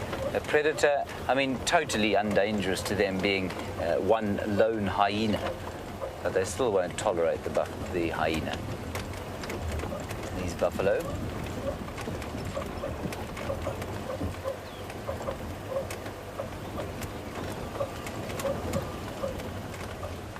Now what I want to try and do is see if we can recognize this one and see if it's one that we recognize from the den.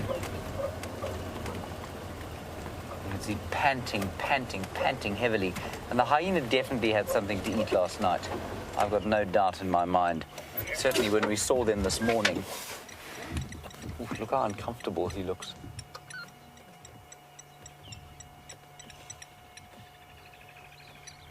I don't recognize this hyena, and some of you might recognize her or him. And what she's doing there is rubbing saliva onto her body, so that the wind will help her cool. See that? She's rubbing it all over her face, all over her legs. Absolutely disgusting. I feel nauseous.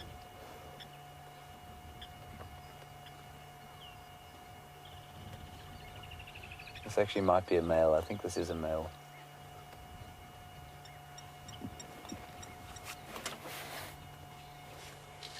So difficult to tell. Isn't that amazing? Desperately trying to cover herself in some liquid.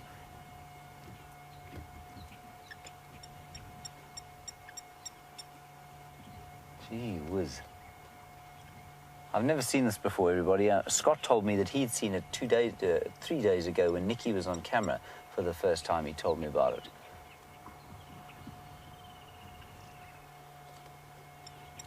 It's not unusual. Of course, there are a few animals that will do that sort of thing. I know the... there he goes. I'm going to go with, I think it's a male. Quite short, smaller than the females, not as thick set. And there's a leopard. Oh, my goodness, there's a leopard staring straight at us. Can you see the leopard, Tibbs? Really? Just keep looking. Can you see it? Yeah.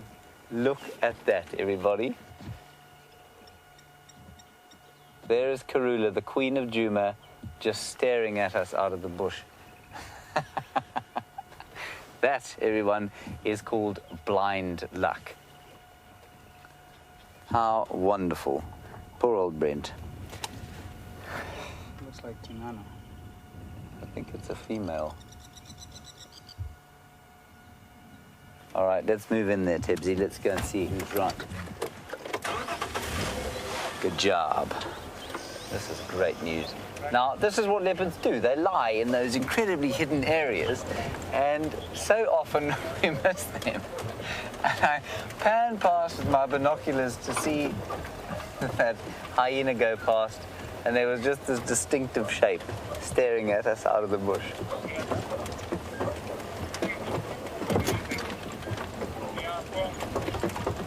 Well, I suppose Brent did have the dogs, so I don't feel too bad about finding the leopard if he heard the leopard. May have been something else, you know, maybe it was a leopard coming across a hyena and just making a kind of growling noise. It can be, if it's in the distance, it can be very difficult to tell. So we'll just see how many there are here. There might be 2.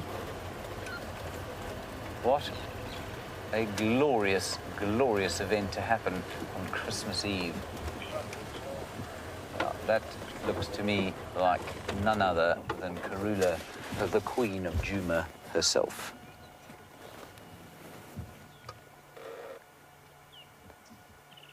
Yeah, that's her. She's got her little wow across her forehead.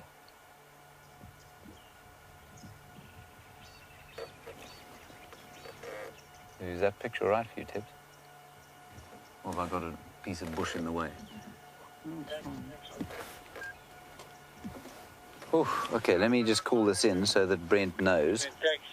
Those 2 Ngala that were on push with this morning, could you see them from Gary Poor old Brent is, of course, tracking on foot. He'll probably wander into the sighting very shortly. On that other section of the 2 tracks, they were brown eyed. She's also panting, of course. You know,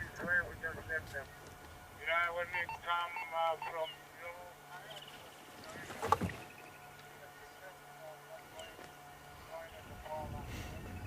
Now, we're watching one of the most successful mothers that we know around this area, and Kyle in New York. I'm actually just going to move quickly so that we can just get a slightly wider view of her. But while I do that, I'll answer your question. Kyle, you want to know about, you know, are they successful in this area? Do we have any successful ones? What are the success rates? Karula has been pretty successful. I think she's raised 4 litters to adulthood, 4 or 5 litters to adulthood, which is pretty impressive.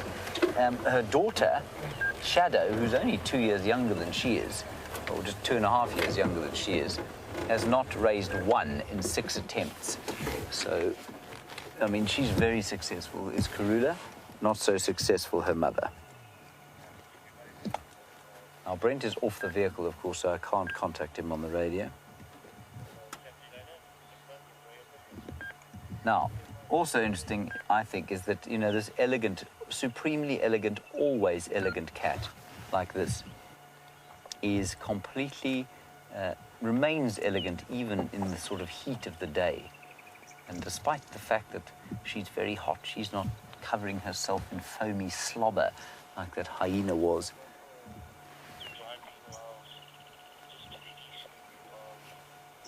What I don't want to do, I'm just going to sit here for a little while, and then I'm going to reverse. In fact, I'm going to just gently depress the clutch and reverse slightly back so that she can still see the water hole, because I think that's what she's doing.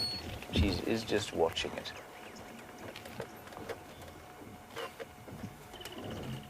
There we go. And Paul Rizzo, apparently that's fascinating information. Apparently kangaroos also will lick their paws and feet to dissipate heat.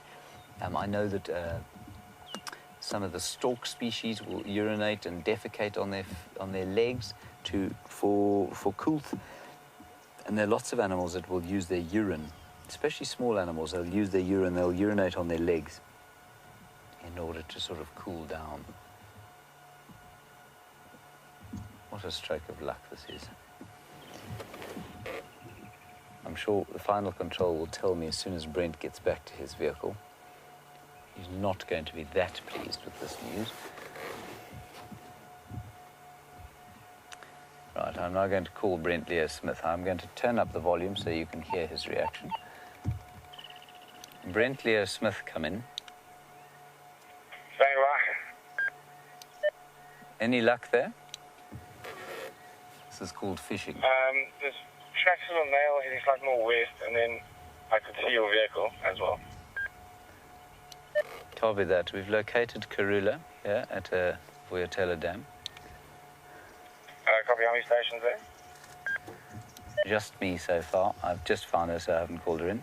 Stations, Karula static, eastern edge of WildEarth Dam. It was very Copy, thank you, James. I'm very close. I'd like to make my way. As soon as anyone else arrives, I'll move on. Brent is going to come and join us here, which I think is exactly what we should do to build Christmas cheer in the camp. There doesn't seem to be anywhere else around the area, so Brent's going to come and view her with us, which I think is a brilliant idea. And I think, you know, these predators will often sit around James, these waterhole areas. And standby. you can if you want, Craig, but you can come straight in. I think there are only two of us going to be here. All right, copy. Thank you. I shall take a third vehicle. Would you like me to take control of the lot? Yeah, if you wouldn't mind, that'd be great. Thanks.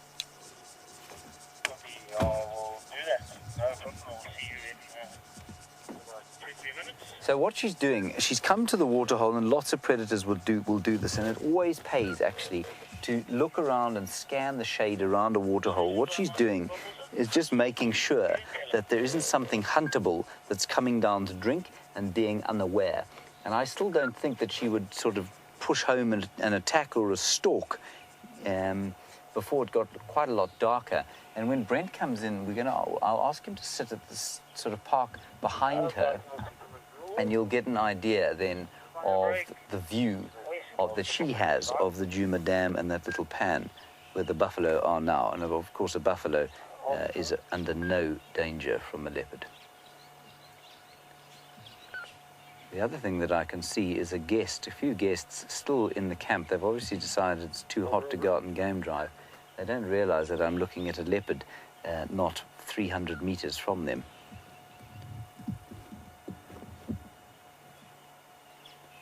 She's lovely, and you can see, I don't know how many of you were on drive with me yesterday, but quite a nice comparison between her and a male leopard. She's much smaller. And this is not a youngster anymore. Her 12th birthday will be in March. And she's certainly not in bad condition at all. There, you can see she's watching all the time for something that might be edible.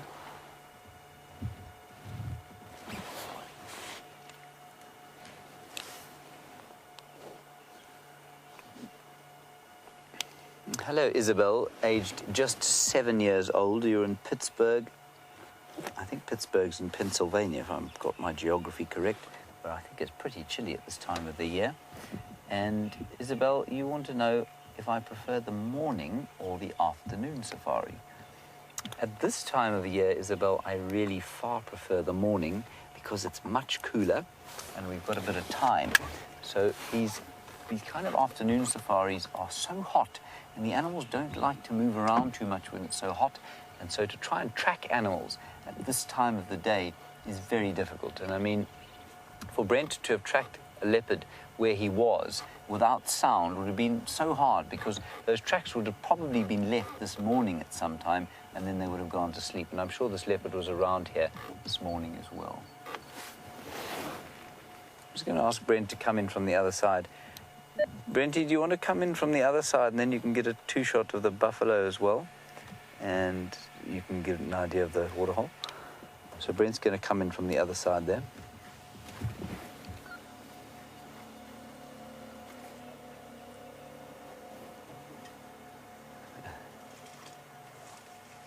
Andrew Francis, of course, is dressed in a number of buffs, and this is because of the flies. Right, so as Brent comes into the sighting, let's head across to him and see what he has to say.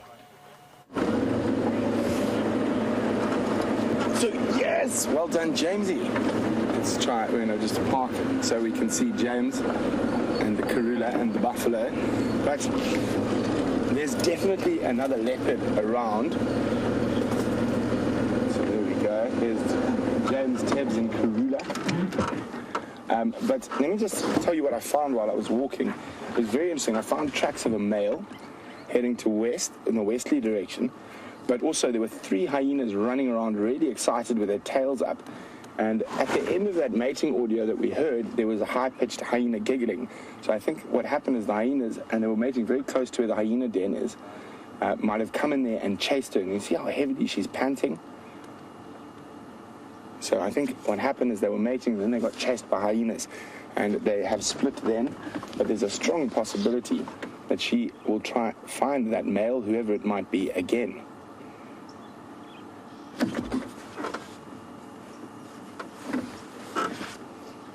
can see how hot she is.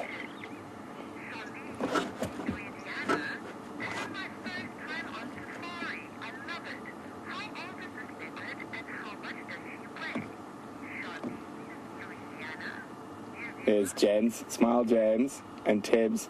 Well done. James is very happy because he found the leopard, and I didn't. But let's get back to the leopard, who's the actual star of the show, not James. Monkeys. So Charlene is on her first live drive ever. Welcome, Charlene. So awesome to have you with us. Charlene would like to know, how old is this leopard, and how much does she weigh? Charlene, she's about 11 years old. Her name is Karula, which means the peaceful one. She is the hyena coming in behind you, James, at high speed.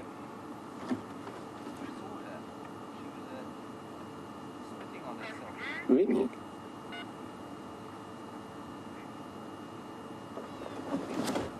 Here comes the hyena. And this is what I said. I had 3 hyenas like this while I was walking, running around, and it was after we heard the mating.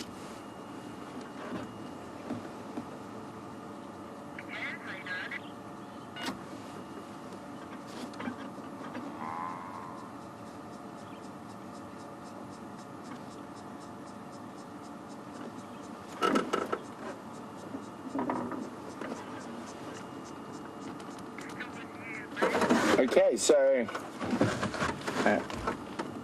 back to your questions about Karula. So she's about 11 years old, and she probably weighs around 35 kilograms, maybe as much as 40 with a full belly. And there we go. You can see buffalo to the right, James to the left, and a leopard in the foreground.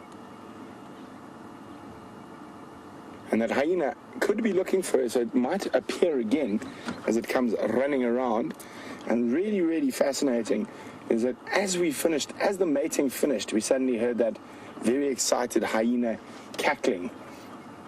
They're the buffalo bulls. So I'm not sure about the mammal competition, who's sitting where at the moment. James says he's on 9. So that means... What are we on, Andrew? 7.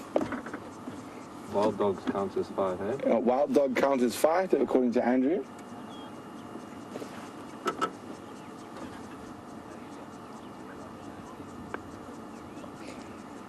So, isn't that wonderful? And we're going to let James sit here now so we can go around and collect other animal species to catch up. I also want to go look for that male. So we had his tracks just near the Gallagher waterhole. So I want to go check that. James is going to sit here with the Queen, Karula, who's made a wonderful Christmas Eve entry. And hopefully we can even try for 2 leopards on Christmas Eve.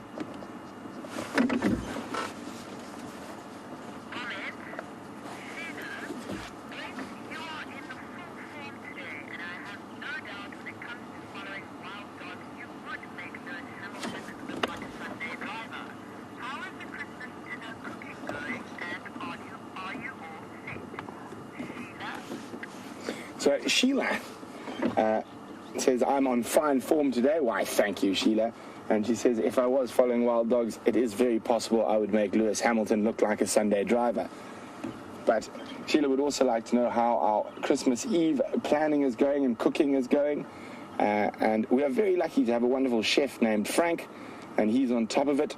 So all we have to do is the hard job of looking at lions and leopards and wild dogs and things, and then we'll just meander in for dinner after the safari. So I think I'm going to leave James here. I want to go look for that male leopard that I think Karula was mating with, probably not even 20 minutes ago. And then, there we go. Hopefully she'll be around for the Christmas sunrise safari as well. I've bought her a hat. We'll see if we can put a Father Christmas hat onto Karula. I think that should be Andrew's job, though. No way.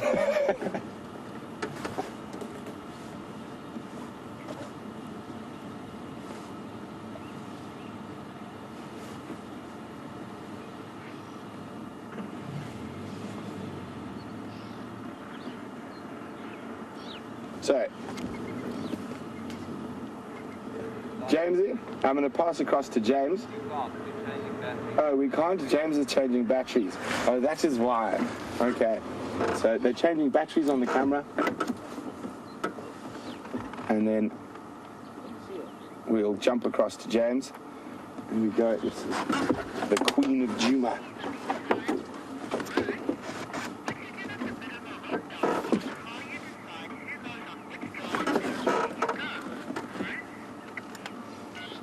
Ruth would like a little bit of a rundown on how we decide who goes on which vehicle and where do we go. Well, Ruth, we arm wrestle every morning at quarter to 5. No, I'm joking, Ruth. We'll just normally have a chat. And specifically now, where there's only 2 of us, like as soon as we heard those leopards, we were the only people in the area. And there she is. She's up and immobile.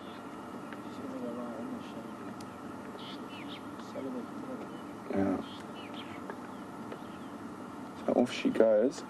We'll try to stay with her. She might lie down in the shade, but I think, as I said, she's been harassed by these hyenas now. She might go look for the male that she was mating with.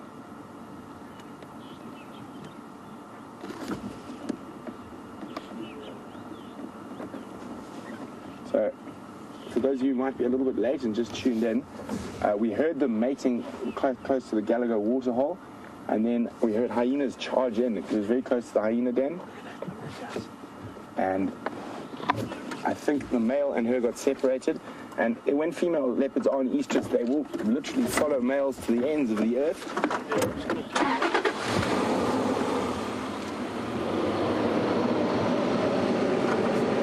Oh, Andrew. Oh no. Oh dear. Can you get that through there? I can't move. My car has decided to stop working. I think it's got the same problem. There we go. There's a huge buffalo battle going on there. Let's just get you into the spot. Oh, it's over.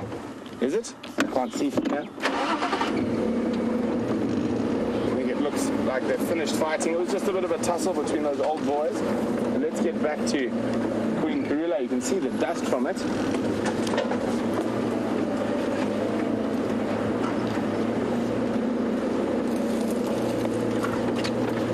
And she managed to sneak away quite quickly. I think James is recharged and ready.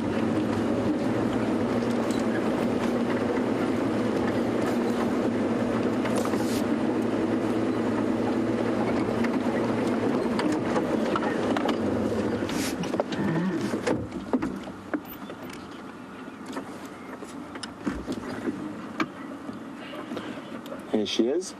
So I'm just going to wait for James to get around the front of her, and then I'm going to cross to him, and I'm going to go try find that male. Isn't she beautiful?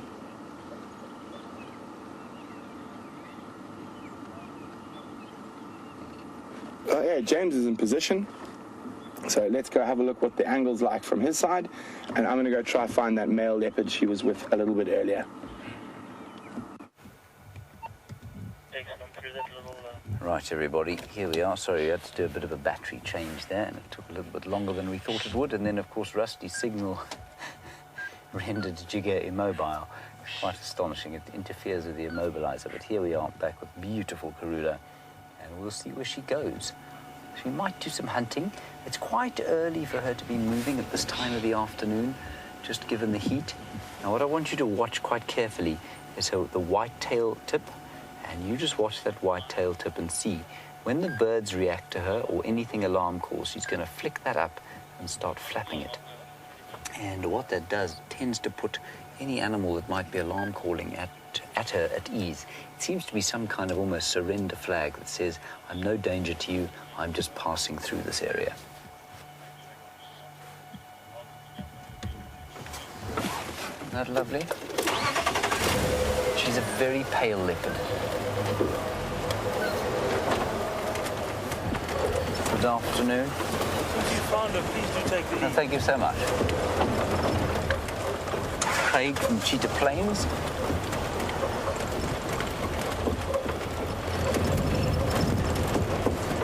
Interestingly, Barb G, do I think that she might lead her to the male, or lead us to the male? Barb G, if they were mating, yes, she could, except, Brent heard them calling directly behind us, so I'm really not sure, she's heading in the exactly opposite direction. So, yeah, I mean, she didn't, ooh, there she is, she's right there, right here. Look at that. She goes. So beautiful, look at her. And I can just hear her footfalls, gentle footfalls going down on the mud. Beautiful. Now, getting a vehicle in here is no mean feat, everyone, so I'm not sure how much more of a sighting we're going to have, but we're certainly going to do our very best. And Eric, you're watching with your dad, which is a good thing to do on Christmas, of course, and you want to know how many leopards there are in the Sabi Sands. Difficult to answer that exactly, Eric. I'm just going to stop here. I'll just get a last view of her going through there and just make sure we understand where she goes. Eric, 60,000 hectares, an average of, say, 15 square kilometers for each female. 60,000 hectares is 600. So probably about 40 territorial females in the area. You can divide that by 3 for the males, so roughly, let's call it 12 or 13 males. What's she looking for? She's looking for something very interesting. And then their associated cubs. So let's put it at, I'd say 70, probably 70 leopards in total, maybe up to 100 if there are lots of them have got cubs. That is a guess, of course. I'd say probably between 70 and 100. There she goes. I know what she was looking for there, and I'm sure, wonder if she went try and find some coof on the rocks here. Lovely cool granite rocks that she can lie on. Let's try and get a bit closer.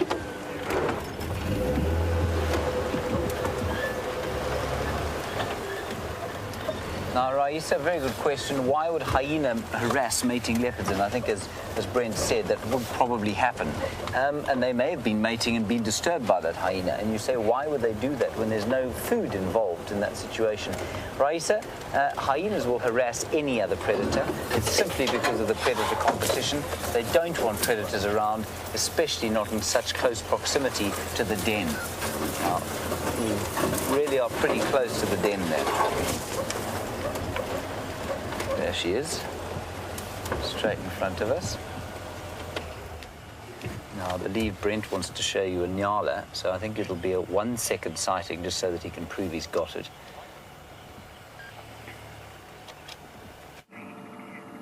Quickly for the competition, very quickly for the competition, here is a little nyala, just so we are now on 8, and let's go back to James, who's with that leopard. Look at her, she's still there. She's now marking territory. She's rubbing herself against the bush. And she's urinating, of course. Now, if there's a male in the area and they were mating, what she will do, that urine will be filled with a scent that will tell the male that she's ready to mate. I was trying to think when we last saw her and if they could, in the interim, have mated sufficiently, maybe she's been through her estrous cycle already. Look at her, beautiful camouflage walking off there.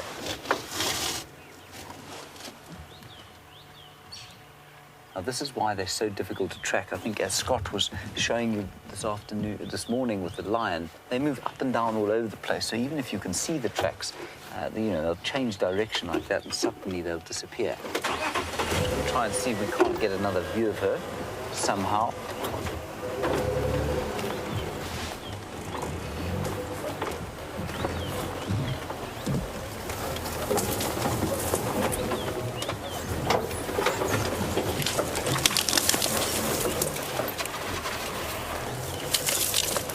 Now, Lyle, you're in Washington, and a very nice question, of course, on the subject of their mating and their reproduction.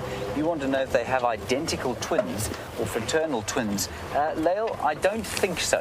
As far as I know, I've certainly never seen it myself, but I don't see why it wouldn't be possible. I think you'd find it's extremely unusual. But Lyle, yeah, normally they're not identical twins, just litter mates. I'm not sure if there's any biological mechanism in place that stops fraternal twins. There she goes, straight in front of us there.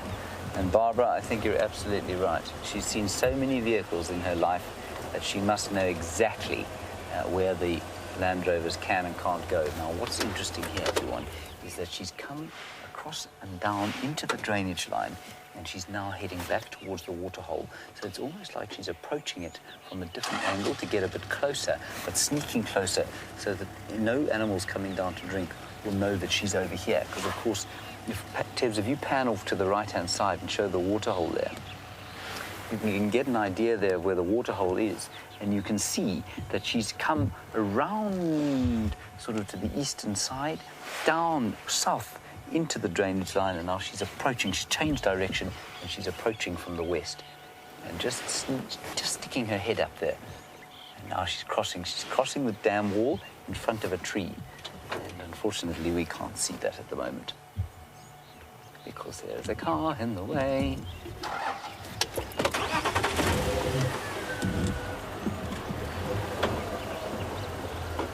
There she is. You can just see her hiding there.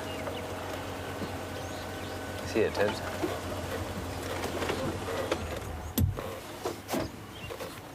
So she's just hiding here. Let's see what she does. The tail curled up, sitting down, and having a poo. Yes, very lovely. It's an elegant thing. I didn't predict that. She looked like she looked to me like she was going to sort of stalk closer to the pan. But she is having her afternoon toilet. Let's look away. Avert your eyes, everyone. Give her some privacy. There she goes.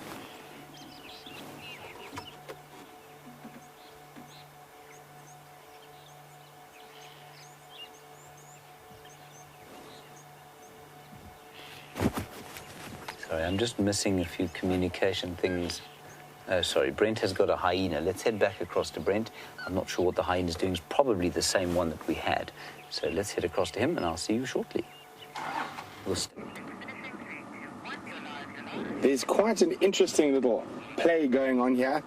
There are 3 hyenas lying just to the edge. There we go. Of the Gallagher waterhole, and it looks like this one's going to go up closer. And the buffalo are acting as bouncers at the bar, and they're not letting the hyenas get to the water.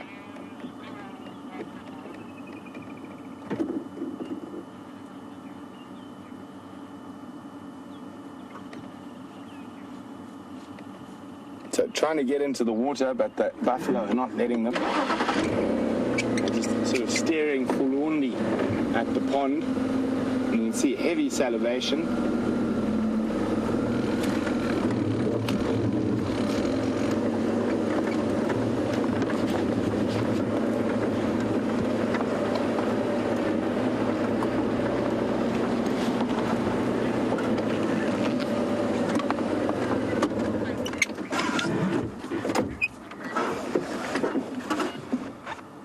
we go.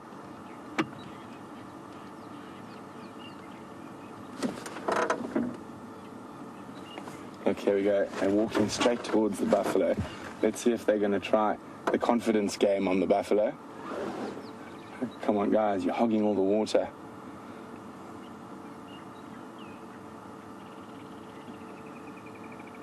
Oh, here we go. They could try run around like crazy hyenas and to give the buffalo a bit of a fright, but it probably won't work. These two, I reckon, these two are about a year old. The one's in front. Here comes an adult.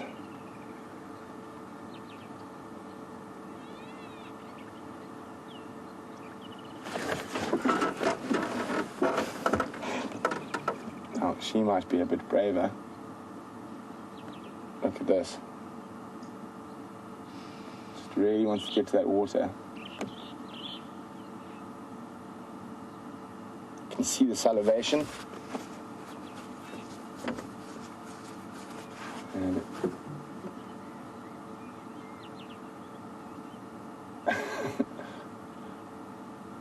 nice camera work, Andrew.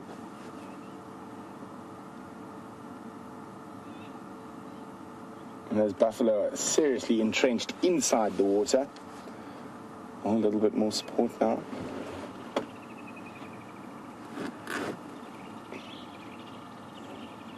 So there's the 3 hyena. And at the pan itself, there's 1, 2, 3, 4, 5, 6 buffalo bulls, and 4 of them are actually in the water itself.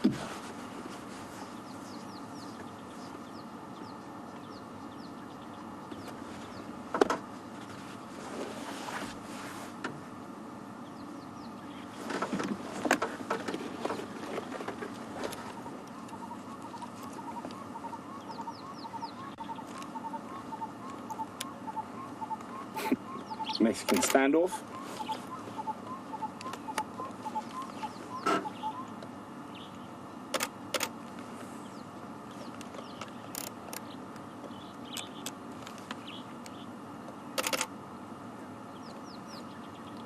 Those of you new wondering what the clicking is, it's just me taking a few snaps. Quite an interesting scene. I don't think the hyenas are going to win this one though. Just very hot and very in need of a bit of a beverage.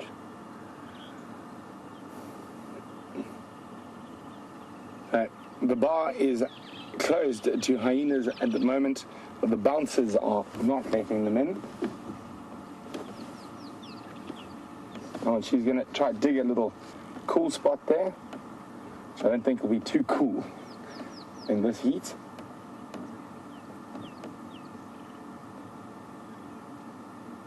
And just to clarify quickly, Andrew and I worked out that James was incorrect. He is no longer in the lead. We are actually tied. It's 9-all at the moment.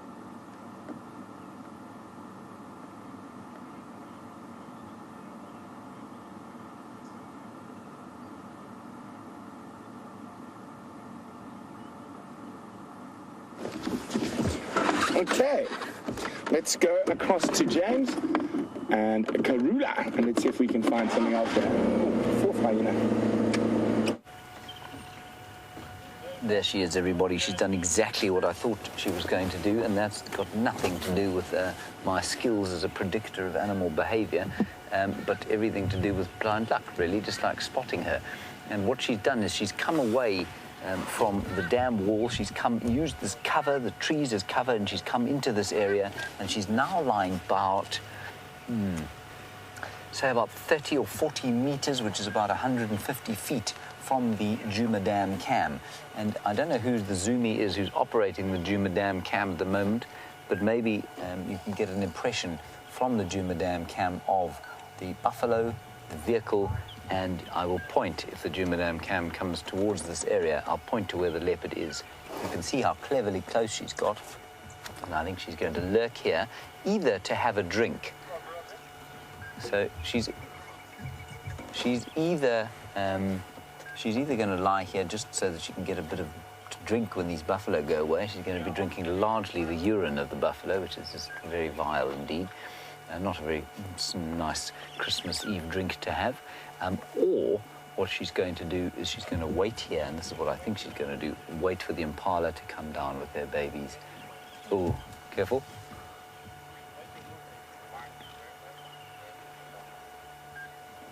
See, she's got irritated with that vehicle.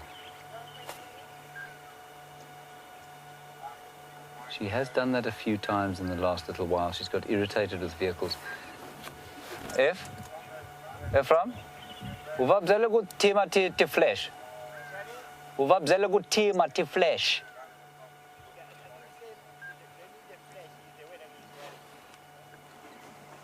So there's a vehicle there. Obviously, you can see the vehicle. And I think they're using, their flash is going crazy all over the vehicle, and I think that's just what irritated her.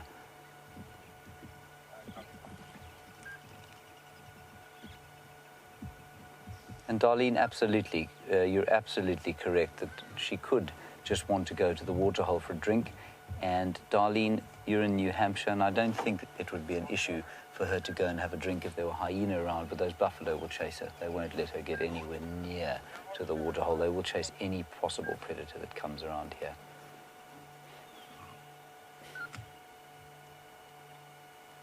So, just to recap there, she got up, she got very upset with that vehicle. She gave them a bit of a, what we call a rev. And that is, it's unusual. She's done it a few times of late. She hasn't done it to me, thankfully, but she has done it to a few others. And I think she's just getting irritated. We don't really know why. She may have had a bad experience with the vehicle, and that's maybe why she's, getting a little bit irritated with cars. But certainly we're keeping our distance from her a lot more than we were. Well, I am. And just trying to give her some space. So you can just see her peeping up there over that log, and she'll keep an eye on this water and just make sure that these buffalo are having a big box with each other. We'll sit here for a little while, just see what she does. The buffalo are having a big fight over there.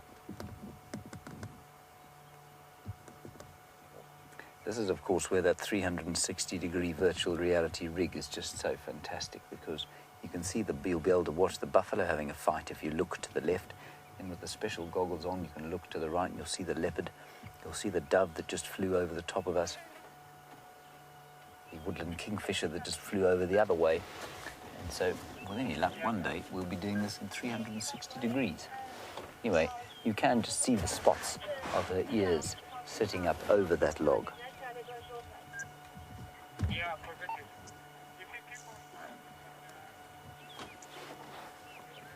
I'm so glad you managed to hear that, Monique. Wonderful that you heard the gentle footfall that she made on those sand as she walked down into the drainage line. I found that really, I think, a bit like you. I just found it so wonderful to hear that soft psh, psh, psh. She walked gently, as only a leopard can. And you say, would she ever immerse herself in water like a hyena would? No, I don't think so. And if it got really, really hot, she might. Leopards, of course, are totally independent of water. They don't have to drink. They get all of the water they need from the prey that they eat. And so they don't have quite the same need to be cool as hyenas. Hyenas don't eat the same amount of water, of course. They eat a lot more in the way of bones and sort of other viscera. And so the amount of water they eat is not quite the same as it is for a leopard. I've never seen a leopard inelegantly either spitting on herself or lying in mud.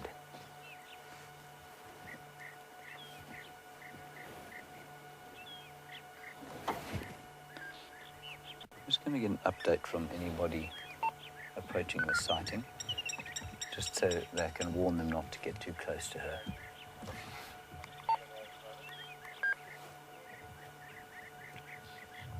Look at her eyes looking at us there.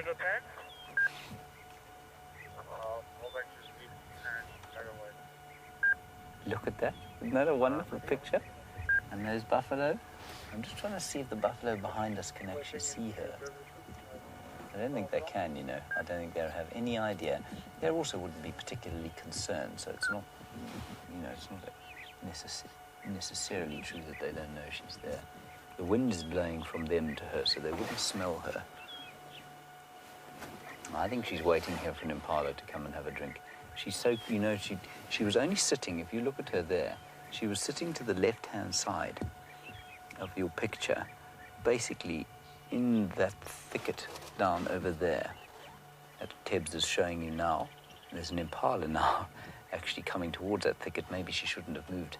And what she did was she walked down towards the dam wall, past the rising almost full moon. I think we will have a full moon tomorrow for Christmas Day. And then she went down the other side of the dam. She came across there, maintaining cover, and then she came up into this thicket here. And I think what you find is that, I mean, she could easily have just walked straight across here if she's wanted to try and get closer to the water to wait to have a drink. She's come here so that nothing will know she's here. This is classic predator behavior in dry conditions. They know it's dry, they know the animals have to drink. And so she's just waiting here to see what's going to happen.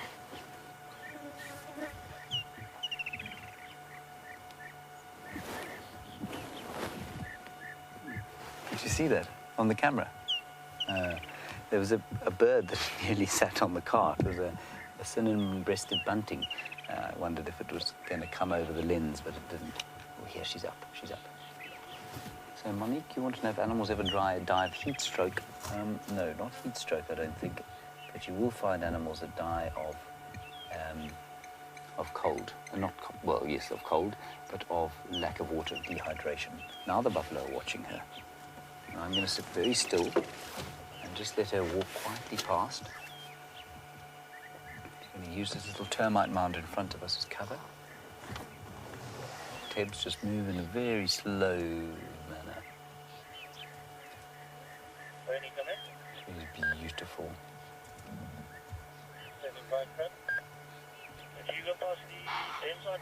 Yeah, the impala have seen her. The impala have seen her. You can hear them going. They're running towards her just to come and look. And look at her tail. As I said it would, she's now lifted it and she's now flapping it. She's lifting it high and twisting it from side to side. And the buffalo's coming down behind her and giving chase. Now, even though she poses no threat whatsoever to a buffalo, they will not tolerate a predator like that around here. Isn't that fantastic?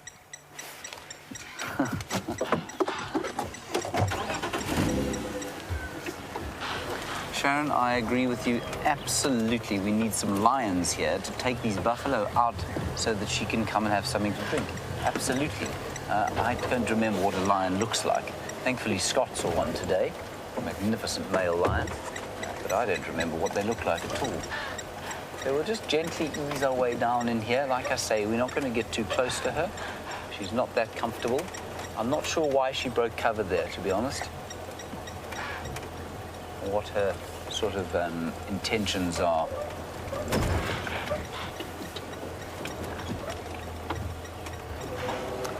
So Donna, you say maybe the heat is making her a little cranky.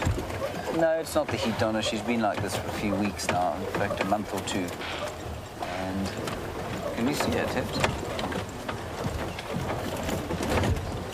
I don't know where she's gone. Excuse the bumping around, everybody. Hold your drinks off your laps or you'll spill them. This is bizarre. She couldn't have just disappeared, kids. All right, while we try and re-find this leopard that clearly doesn't want to be seen for too much longer, let's go across to Brent and his hyenas. I'm sure we found her. We've picked her up. So we went for a little loop around this area to see if there were any signs of that male leopard who was with the queen a little bit earlier. Nothing. So this is the only water around. So there's a strong possibility that, like these hyenas, that leopard is going to come here. His tracks were heading in this direction. So I'm hoping we might hear some alarm calls, or to see how this hyena buffalo standoff plays out. At the moment, the buffalo have the upper hand, but they will move away from this water at some point. So we have 4 hyenas here now. Playing the patience game.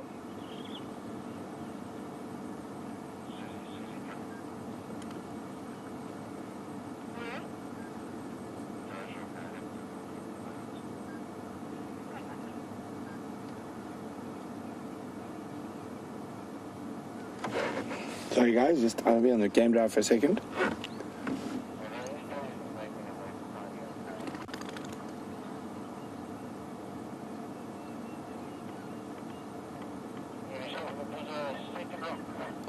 Oh, heavy head.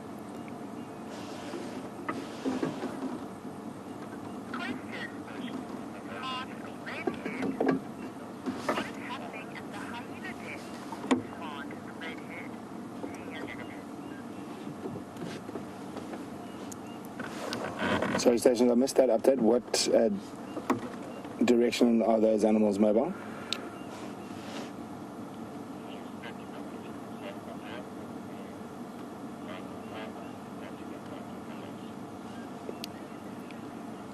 Copy, thanks. Sorry, guys, we're going to quick link across to James. So the buffalo's just chased her out of the thicket there, and she walked along, and now you can see him staring at her. He's not happy with her at all. Look at this. But she's very, very aware. Very, very aware of what his athletic ability's like. Now, he's going to think twice before he tries to come down that hill. Isn't that wonderful? That is a wonderful picture. I haven't seen this before.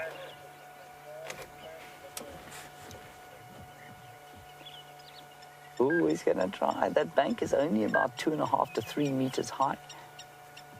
But it's very rocky, so he will slip. If he comes down it, he'll definitely slip. And she's just saying, come on, you big fatty. Bring it on. Come on. Try it. And he's saying, I will, you know, I will. I'll come down there. I'll come down there. You know. She's going, come on, come get me, come on. Ooh, ooh. And she's flicking her tail there, saying, buddy, there's nothing to worry about here. I think she does just want a drink, you know.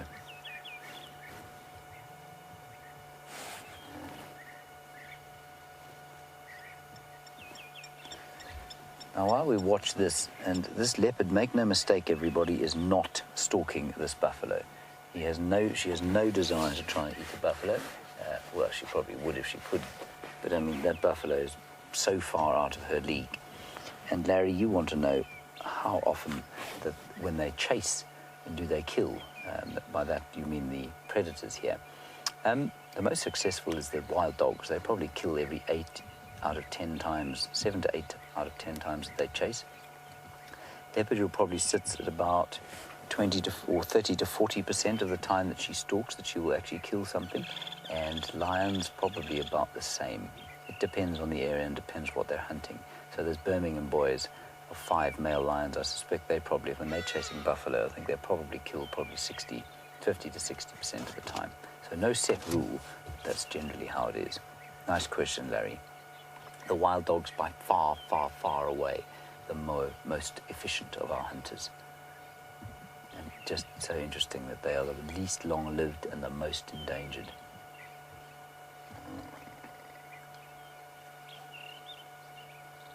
That's the buffalo and the leopard. The leopard is now hissing at the buffalo, going.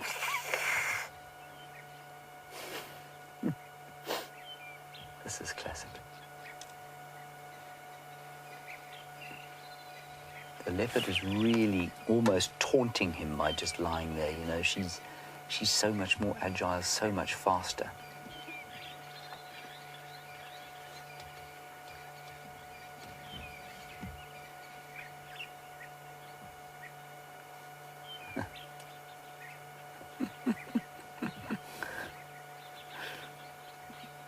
Alyssa, you say maybe she's just having a bad day. The hyena's muscled in on her fun, and now the buffalo are chasing her away from, you know, sort of muscling in on the water. I think that is possible. But like I say, she's been cantankerous for the last few weeks.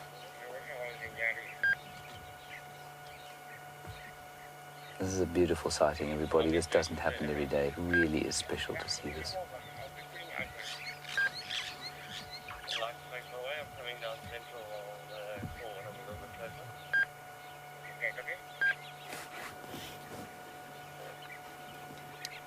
Mike, she has been a little bit, shall we say, bad-tempered this afternoon, so just be cautious when you come in.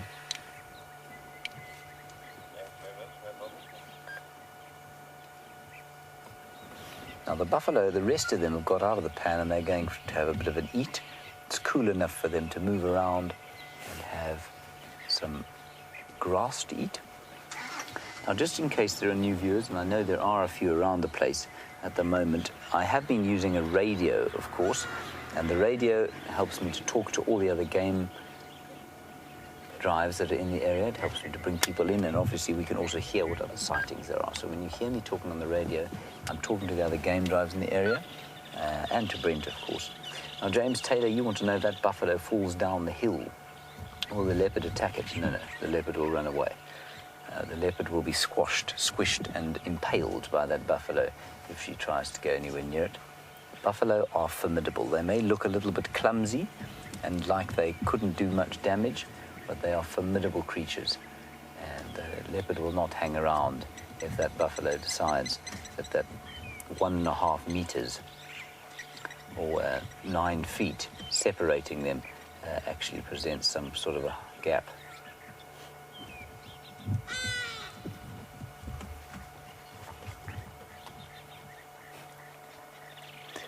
Hello, Kat. I'm very glad that on Christmas Eve you say that you've become addicted and you can no longer sleep or get any work done.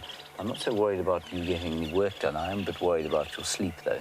So maybe just change your sleeping patterns.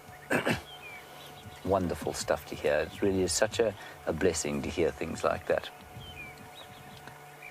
And one of the interesting things is that, you know, we don't, when you talk to somebody as a human being, we'll just keep a very beady eye on this leopard and this buffalo. When you talk to somebody, or when you perform or present, you're normally doing it to people so that you can see their faces. And of course, if you're guiding people on the back of your vehicle, you can see their faces, you can see how they're responding to what's going on. And of course, I'm just staring down the barrel of a camera half the time, and some of the time not even doing that. So it's lovely to hear your impressions, your feelings, your emotions about how this stuff makes you feel, because it's impossible to read it from your faces, of course, or from the tone of your voices. He might be getting bored now, this buffalo. Karula wins.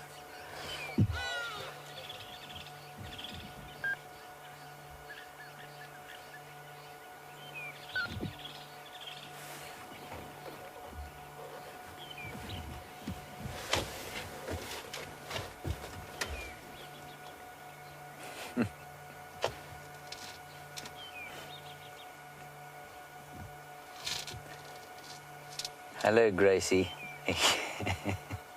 Gracie, aged 8. Merry Christmas to you. I hope you're having a wonderful time. And you say that this is probably the same mean, nasty, horrible buffalo that Brent had to put in, give a timeout to, or put in the naughty corner for chasing the little wildebeest. And yes, it could well be the same one, Gracie. You say I must tell him that he needs a timeout, or Santa will only bring him poop tomorrow. Gracie, he's just so much bigger than me. I don't think I can tell him to take a timeout. But I definitely think that Santa's not going to give him anything nice for his behavior at the moment.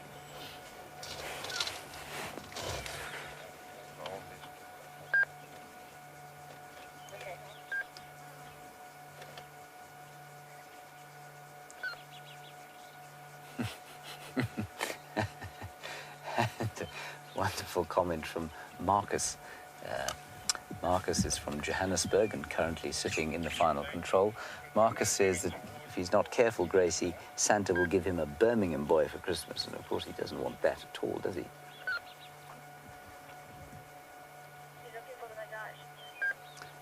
I'm just going to speak to the final control and make sure that the Christmas tasks for our meal have been completed. I know Marcus has a few tasks to complete. Ah, good. Yes, they've been completed. Excellent news. Well done, Marcus.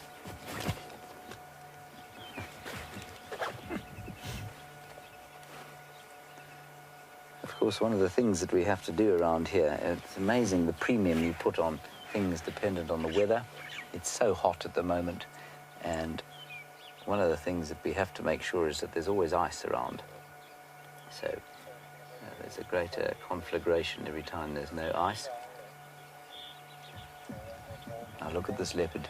She's staring. She looks like she might stalk or charge him, but I don't think she will. Now, James Richard, you've obviously been looking at this buffalo and wondering what on earth are those white spots under the buffalo's eye. You'll find most buffalo have got those, and that's from the oxpeckers. The oxpeckers... Oh, I've just been attacked by a vicious biting fly. No Christmas for you, biting fly. Anyway, sorry about that. The white spots are from oxpeckers that sit underneath the buffalo's eyes and clean the ticks off. And I think with that, over the years, the hair sort of starts to fall off. And that's what happens there. All right, the sun has set on Christmas Eve, everyone. There's another one having a go at me. And also...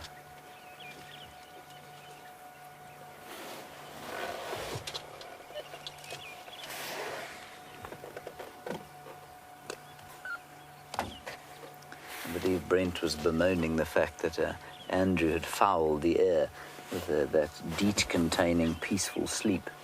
I tell you what, when the flies are like this, it's not really surprising.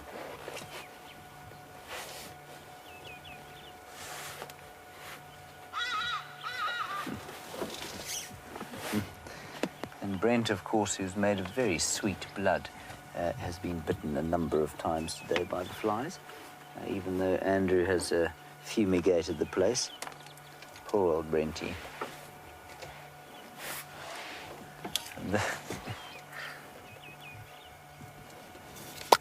I'm just going to spray a bit here in the footwell. Tebbs has pointed it out. He's also been spraying frantically. Tebbs, you've been attacked today as well, eh?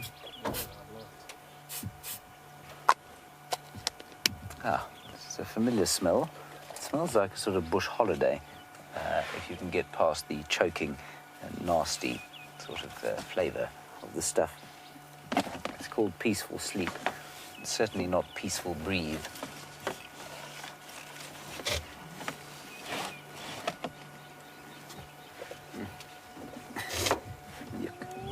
Oh, the hyena calling. I wonder if those are the ones with Brent.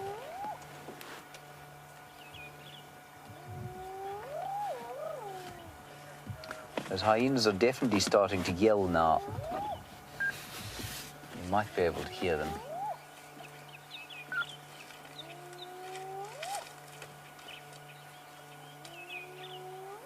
Oh, here comes a buffalo.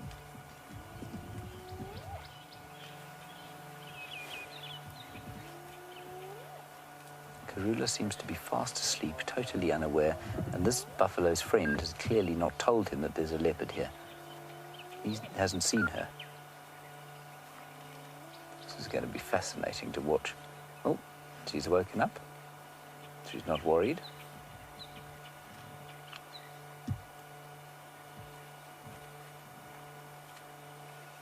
Oh, look at her. She's so sweet.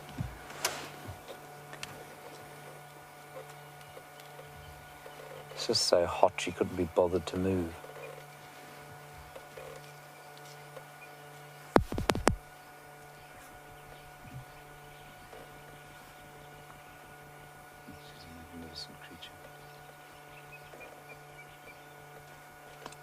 Buffalo has now seen her. He seems totally disinterested. No, here he comes. He made a little belch at her and she moved.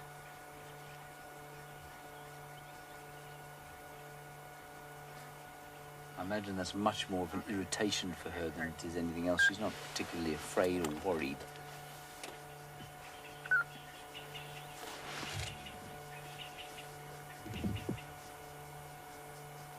Now, of course, any possible prey that she wants to eat while she's moving, she becomes much more easy to see. Marianne, you say that her whiskers look very splayed out this afternoon. And is that because she's unhappy? Marianne, I don't think so, no. I don't think it's got anything to do with the general mood. I think it's probably to do with the fact that she's panting so much. You might find that she's slightly dehydrated. And because of that, the whiskers, because they sit in little fat receptacles of fat,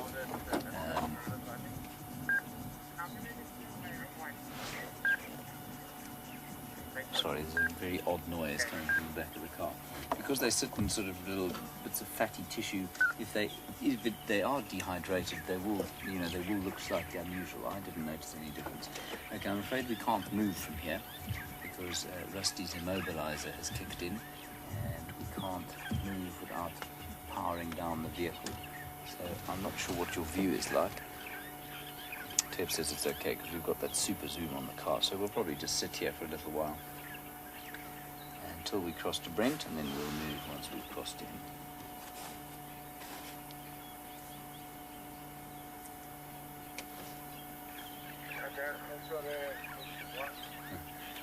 Darlene, you're in New Hampshire, where I imagine it's very chilly indeed. You want to know why she doesn't just move on. Why doesn't she just go away? Is she trying to purposely antagonize the buffalo, or is she having fun with them? Darlene, she's not moving away because I think she wants to be around this water. She either wants to have a drink, or she wants to wait and see what's going to come down and have a drink so that she can eat it, which will probably constitute a baby impala. Lots of them around, and I'm sure they're going to pop onto quarantine clearings. Lots of baby impala. All right, let's head across to Brent and get an update from him. We'll move a little bit closer to this leopard and see you shortly. We're just creeping around quarantine. I'm hoping that male leopard pops out. I'm also hoping, and there it is, for the species to take us one up on James, the dwarf mongoose. Hello, little guys.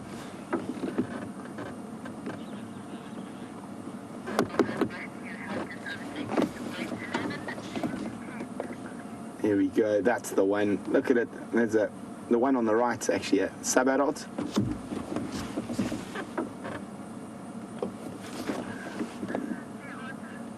They are very, very cute little guys, dwarf mongoose, and they are at their home for the evening. They'll have multiple dens like this that are old termite mounds, and this is where they'll be spending their evening, their Christmas Eve, in the middle of quarantine. Oh, look there. Oh, got a fight. He's off. Didn't want to be filmed. I'm just going to try and move opposite these guys that are doing some nice grooming.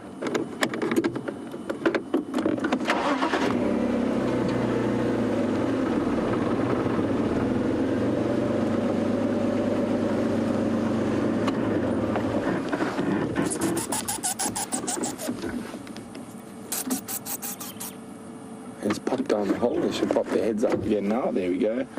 At the back next to the stump, Andrew.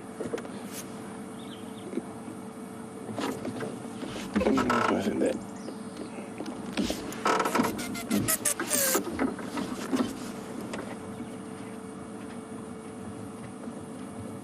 Here we go. There's one.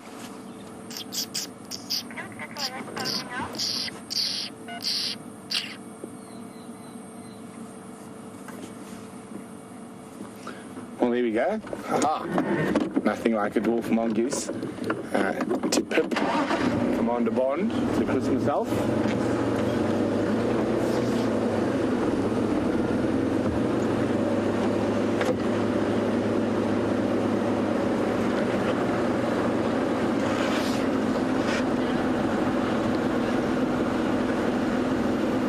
Look at that hair, beautiful sky. Absolutely stunning. The only sad thing about it, there's not a drop of rain in that sky. And as you say, we are in quite a bit of drought at the moment. And what have we got up ahead? Oh, some Inyala.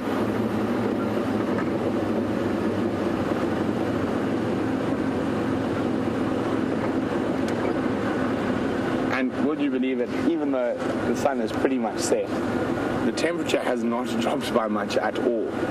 And before we went out this afternoon, we actually completely wet our shirts in the shower, and they were dry before the first hour was out. Some more Nyala out on quarantine. So, good call on YouTube. Oh, lots of little dwarf mongoose as well here. All happening here on quarantine. Good call on YouTube. Wondering what is the worst smelling animal? It's a difficult one. Quite a lot of them can be very smelly, but I'd say on average the smelliest animal is a hyena. Others are capable of exuding very smelly substances from time to time, but I'd say normally over the whole, spotted hyena, very smelly.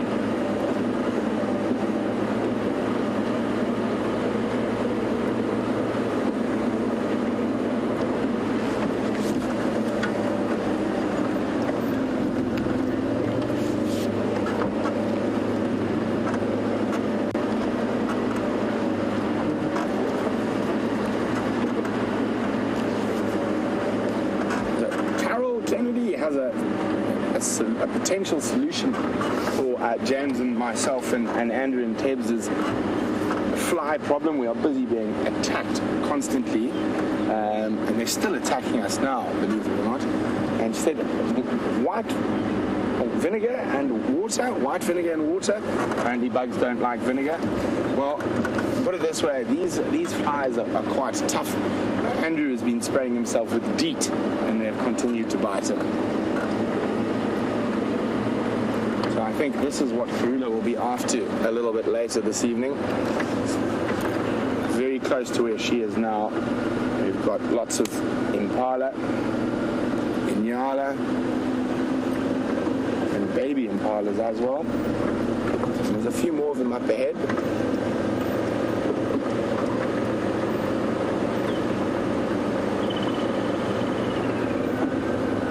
So I'm going to see if we can actually see from up top here where James is with Karula, and you'll see where the potential prey is.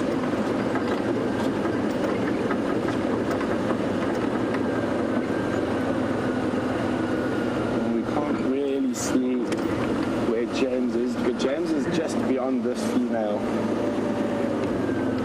On the left, he's directly behind there.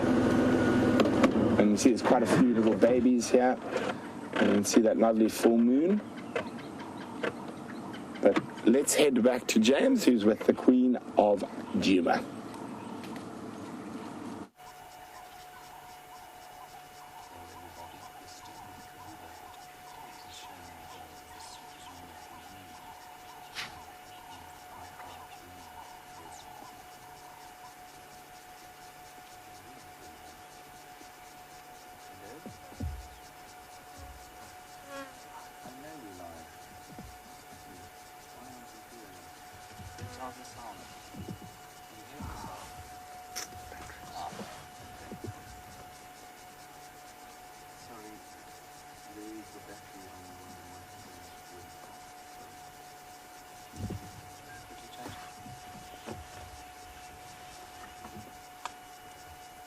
Yours on.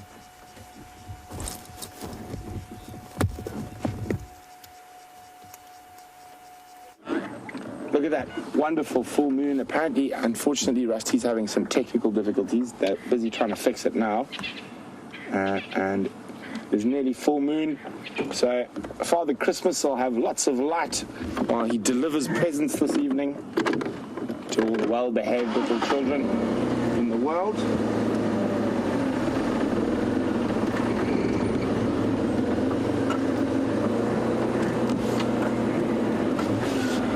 And they've managed to fix that audio issue, so let's go back to the Queen of Juma.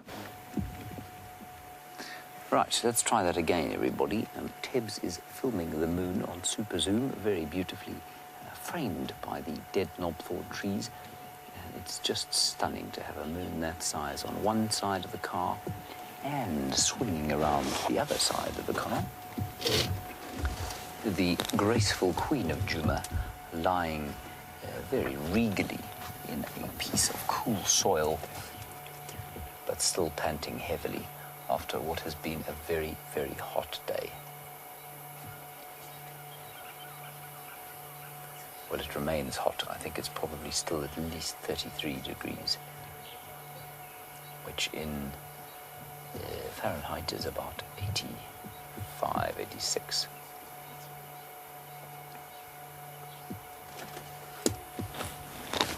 Isn't that lovely? And although the light is not spectacular on her, you can see how perfectly hidden she would be were the moon not to be coming up and were it to be a dark night, which it's not going to be with a moon like that. The impala coming down here would have to be very, very careful indeed. And I don't know if you've ever watched impala or any of the antelope drinking, but they certainly are very, very careful, and half the time you really don't know why.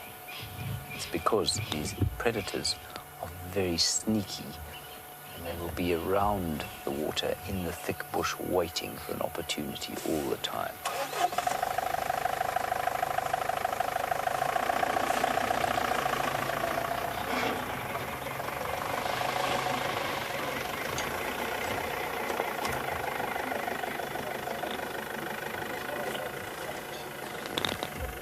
Now, smart redhead, you're in Ohio, and you say that for domestic cats, whiskers are, serve the function of helping cats feel when they're getting into tight spaces. I'm not a particular fan of that theory.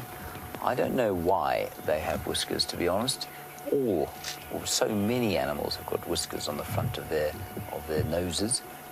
Dogs, diurnal predators, I mean, they don't have to get into tight spaces. They certainly, their wolf ancestors have got whiskers, and they don't have to spend a great amount of time getting into tight spaces. So I don't know really that that's the case. It might be that that's why they've got whiskers, but I'm not sure.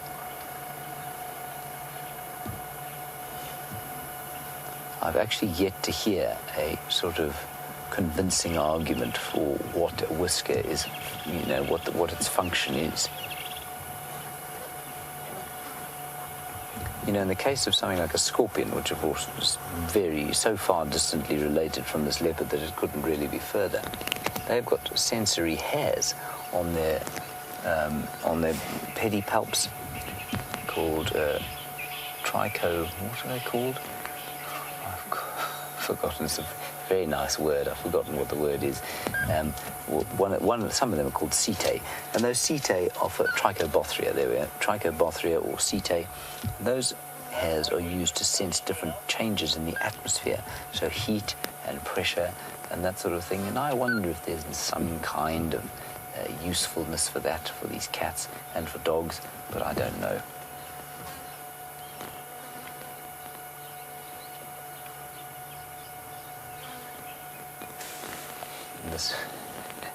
We're not going to show you this, but the chap who stayed in camp today has now walked out onto his deck.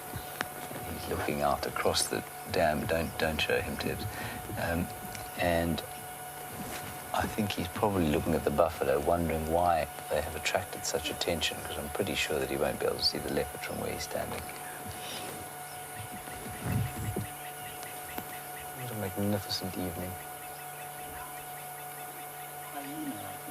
Oh, Tibbs has spotted a hyena coming up behind us.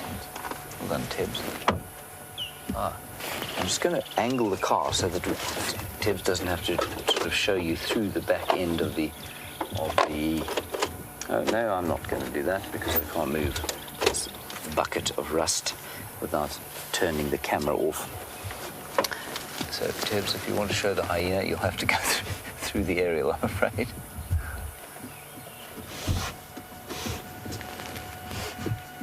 There's the hyena. Looks very fat indeed, and we saw an extremely fat hyena at the den today. You can't get it. Very fat hyena at the den today with the scar on her back. That actually looks like her, the mother of May, May's mother. And she's coming around this way. So I will watch her carefully while you watch the leopard. Unfortunately, like I say, cannot move the car at the moment.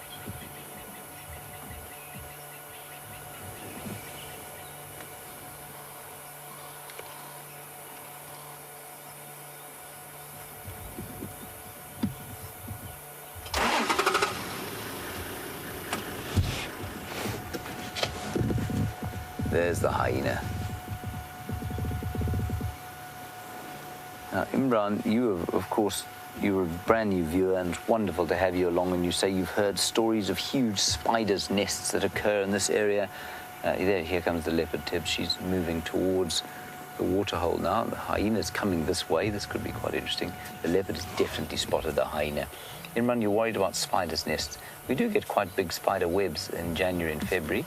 Certainly totally harmless spiders called golden orb-web spiders. And we also get big things, sort of soccer ball-sized nests of spiders called community nest spiders. But Imran, they're totally harmless to human beings. So yes, we do have spiders. I don't think an unusual number in this particular area. Good grief. The most amazing moth just flew into the Land Rover and then flew out again. Right, I'm going to...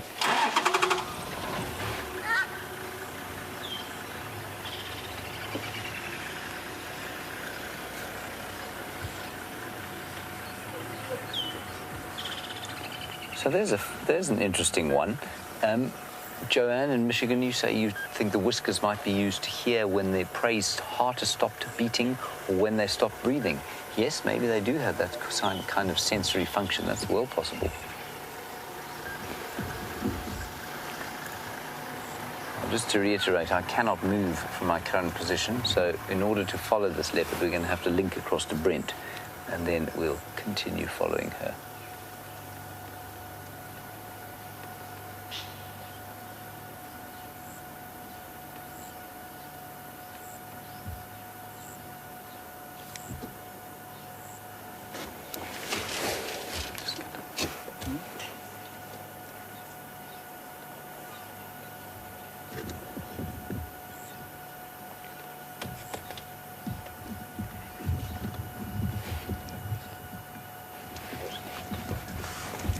Right, we're going across to Brent. See you later.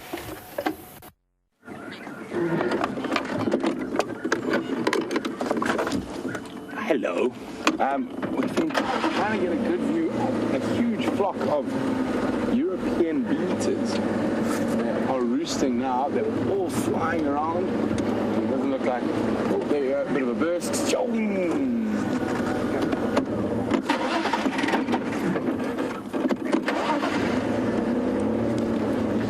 Andrew says, sorry, there we go, you can see them there.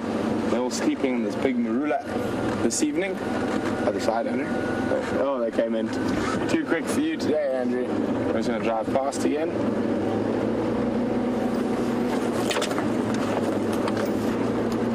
Actually, we don't want to disturb them. They like to go to snooze. Here they come in.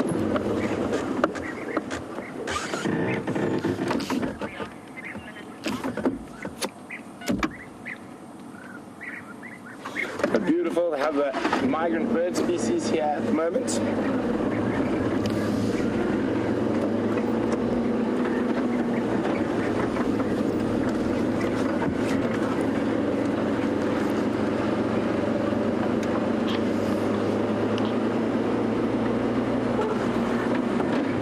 So we're talking about biting flies, and unfortunately in my time in Africa I've been to some places where there are far worse biting flies than the ones we deal with here. And Matthew in Los Angeles was wondering, have I ever been bitten or used as a host by a tsetse fly? I've never contracted sleeping sickness, so no, I haven't been used as a host for the bacteria that tsetse flies carry.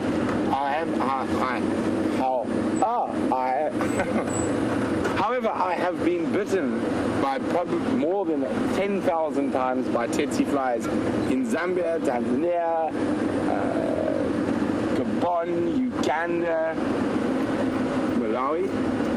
Oh, we're just going to go back to James and Karula, who's having an evening drink. There we go, we've come up and she's had her wish. Our questions have been answered. She's wanted to come to be around here so that she could finally have a drink in peace. That's a wonderful Christmas drink she's having, not from a taste perspective, because I'm sure that it's pretty much 1 part water to 4 parts buffalo excrement. But that's all right. Leopards don't mind. In fact, most of the animals out here are quite capable of drinking the most foul water without it having any deleterious effects at all, so that's good. That's a beautiful, beautiful shot.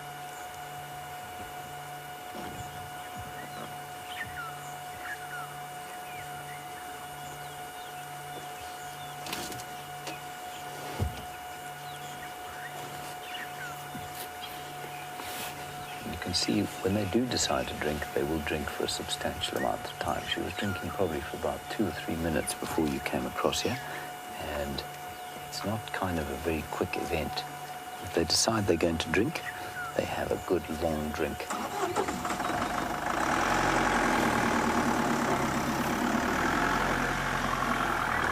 I just love the way that golden color juxtaposes against the grays that we have here. So the deep charcoal brown gray of the bank. And certainly on a gray day or in winter when the vegetation is quite gray and brown, that color is just such a lovely match.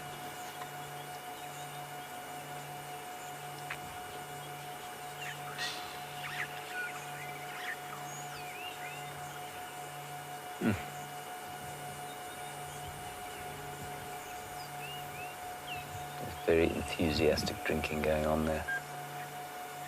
Nice Christmas Eve drink, which we're all about to go and share ourselves.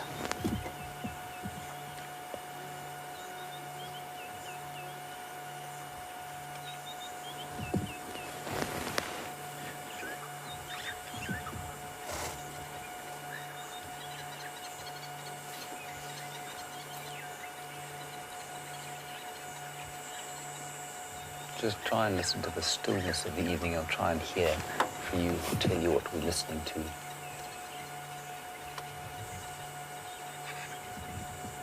Really very silent. A couple of starlings calling off to the side.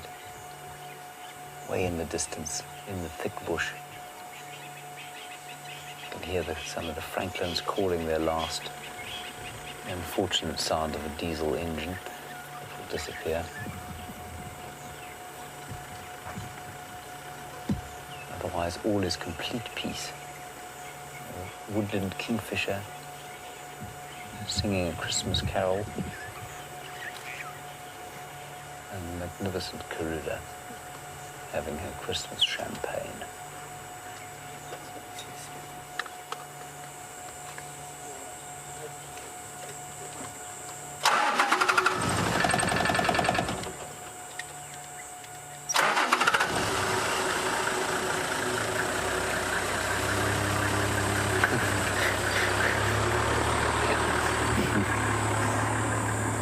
Hello, Olive and Emma. You're both aged 5, and you want to know if kids in Africa leave cookies and milk out for Santa. Olive and Emma, just remember, Africa is a very, very big place, so I don't know what kids all over Africa do. But in South Africa, certainly when I was a little kid, we used to leave a mince pie, which I think is a British tradition, a mince pie and some milk out for Santa. Tebs, did you ever leave anything out for Santa as a kid? In Tebs's culture, there was not a great deal of leaving of food out for Santa. So I think it's an old British culture, if I'm not mistaken. It might be American, actually.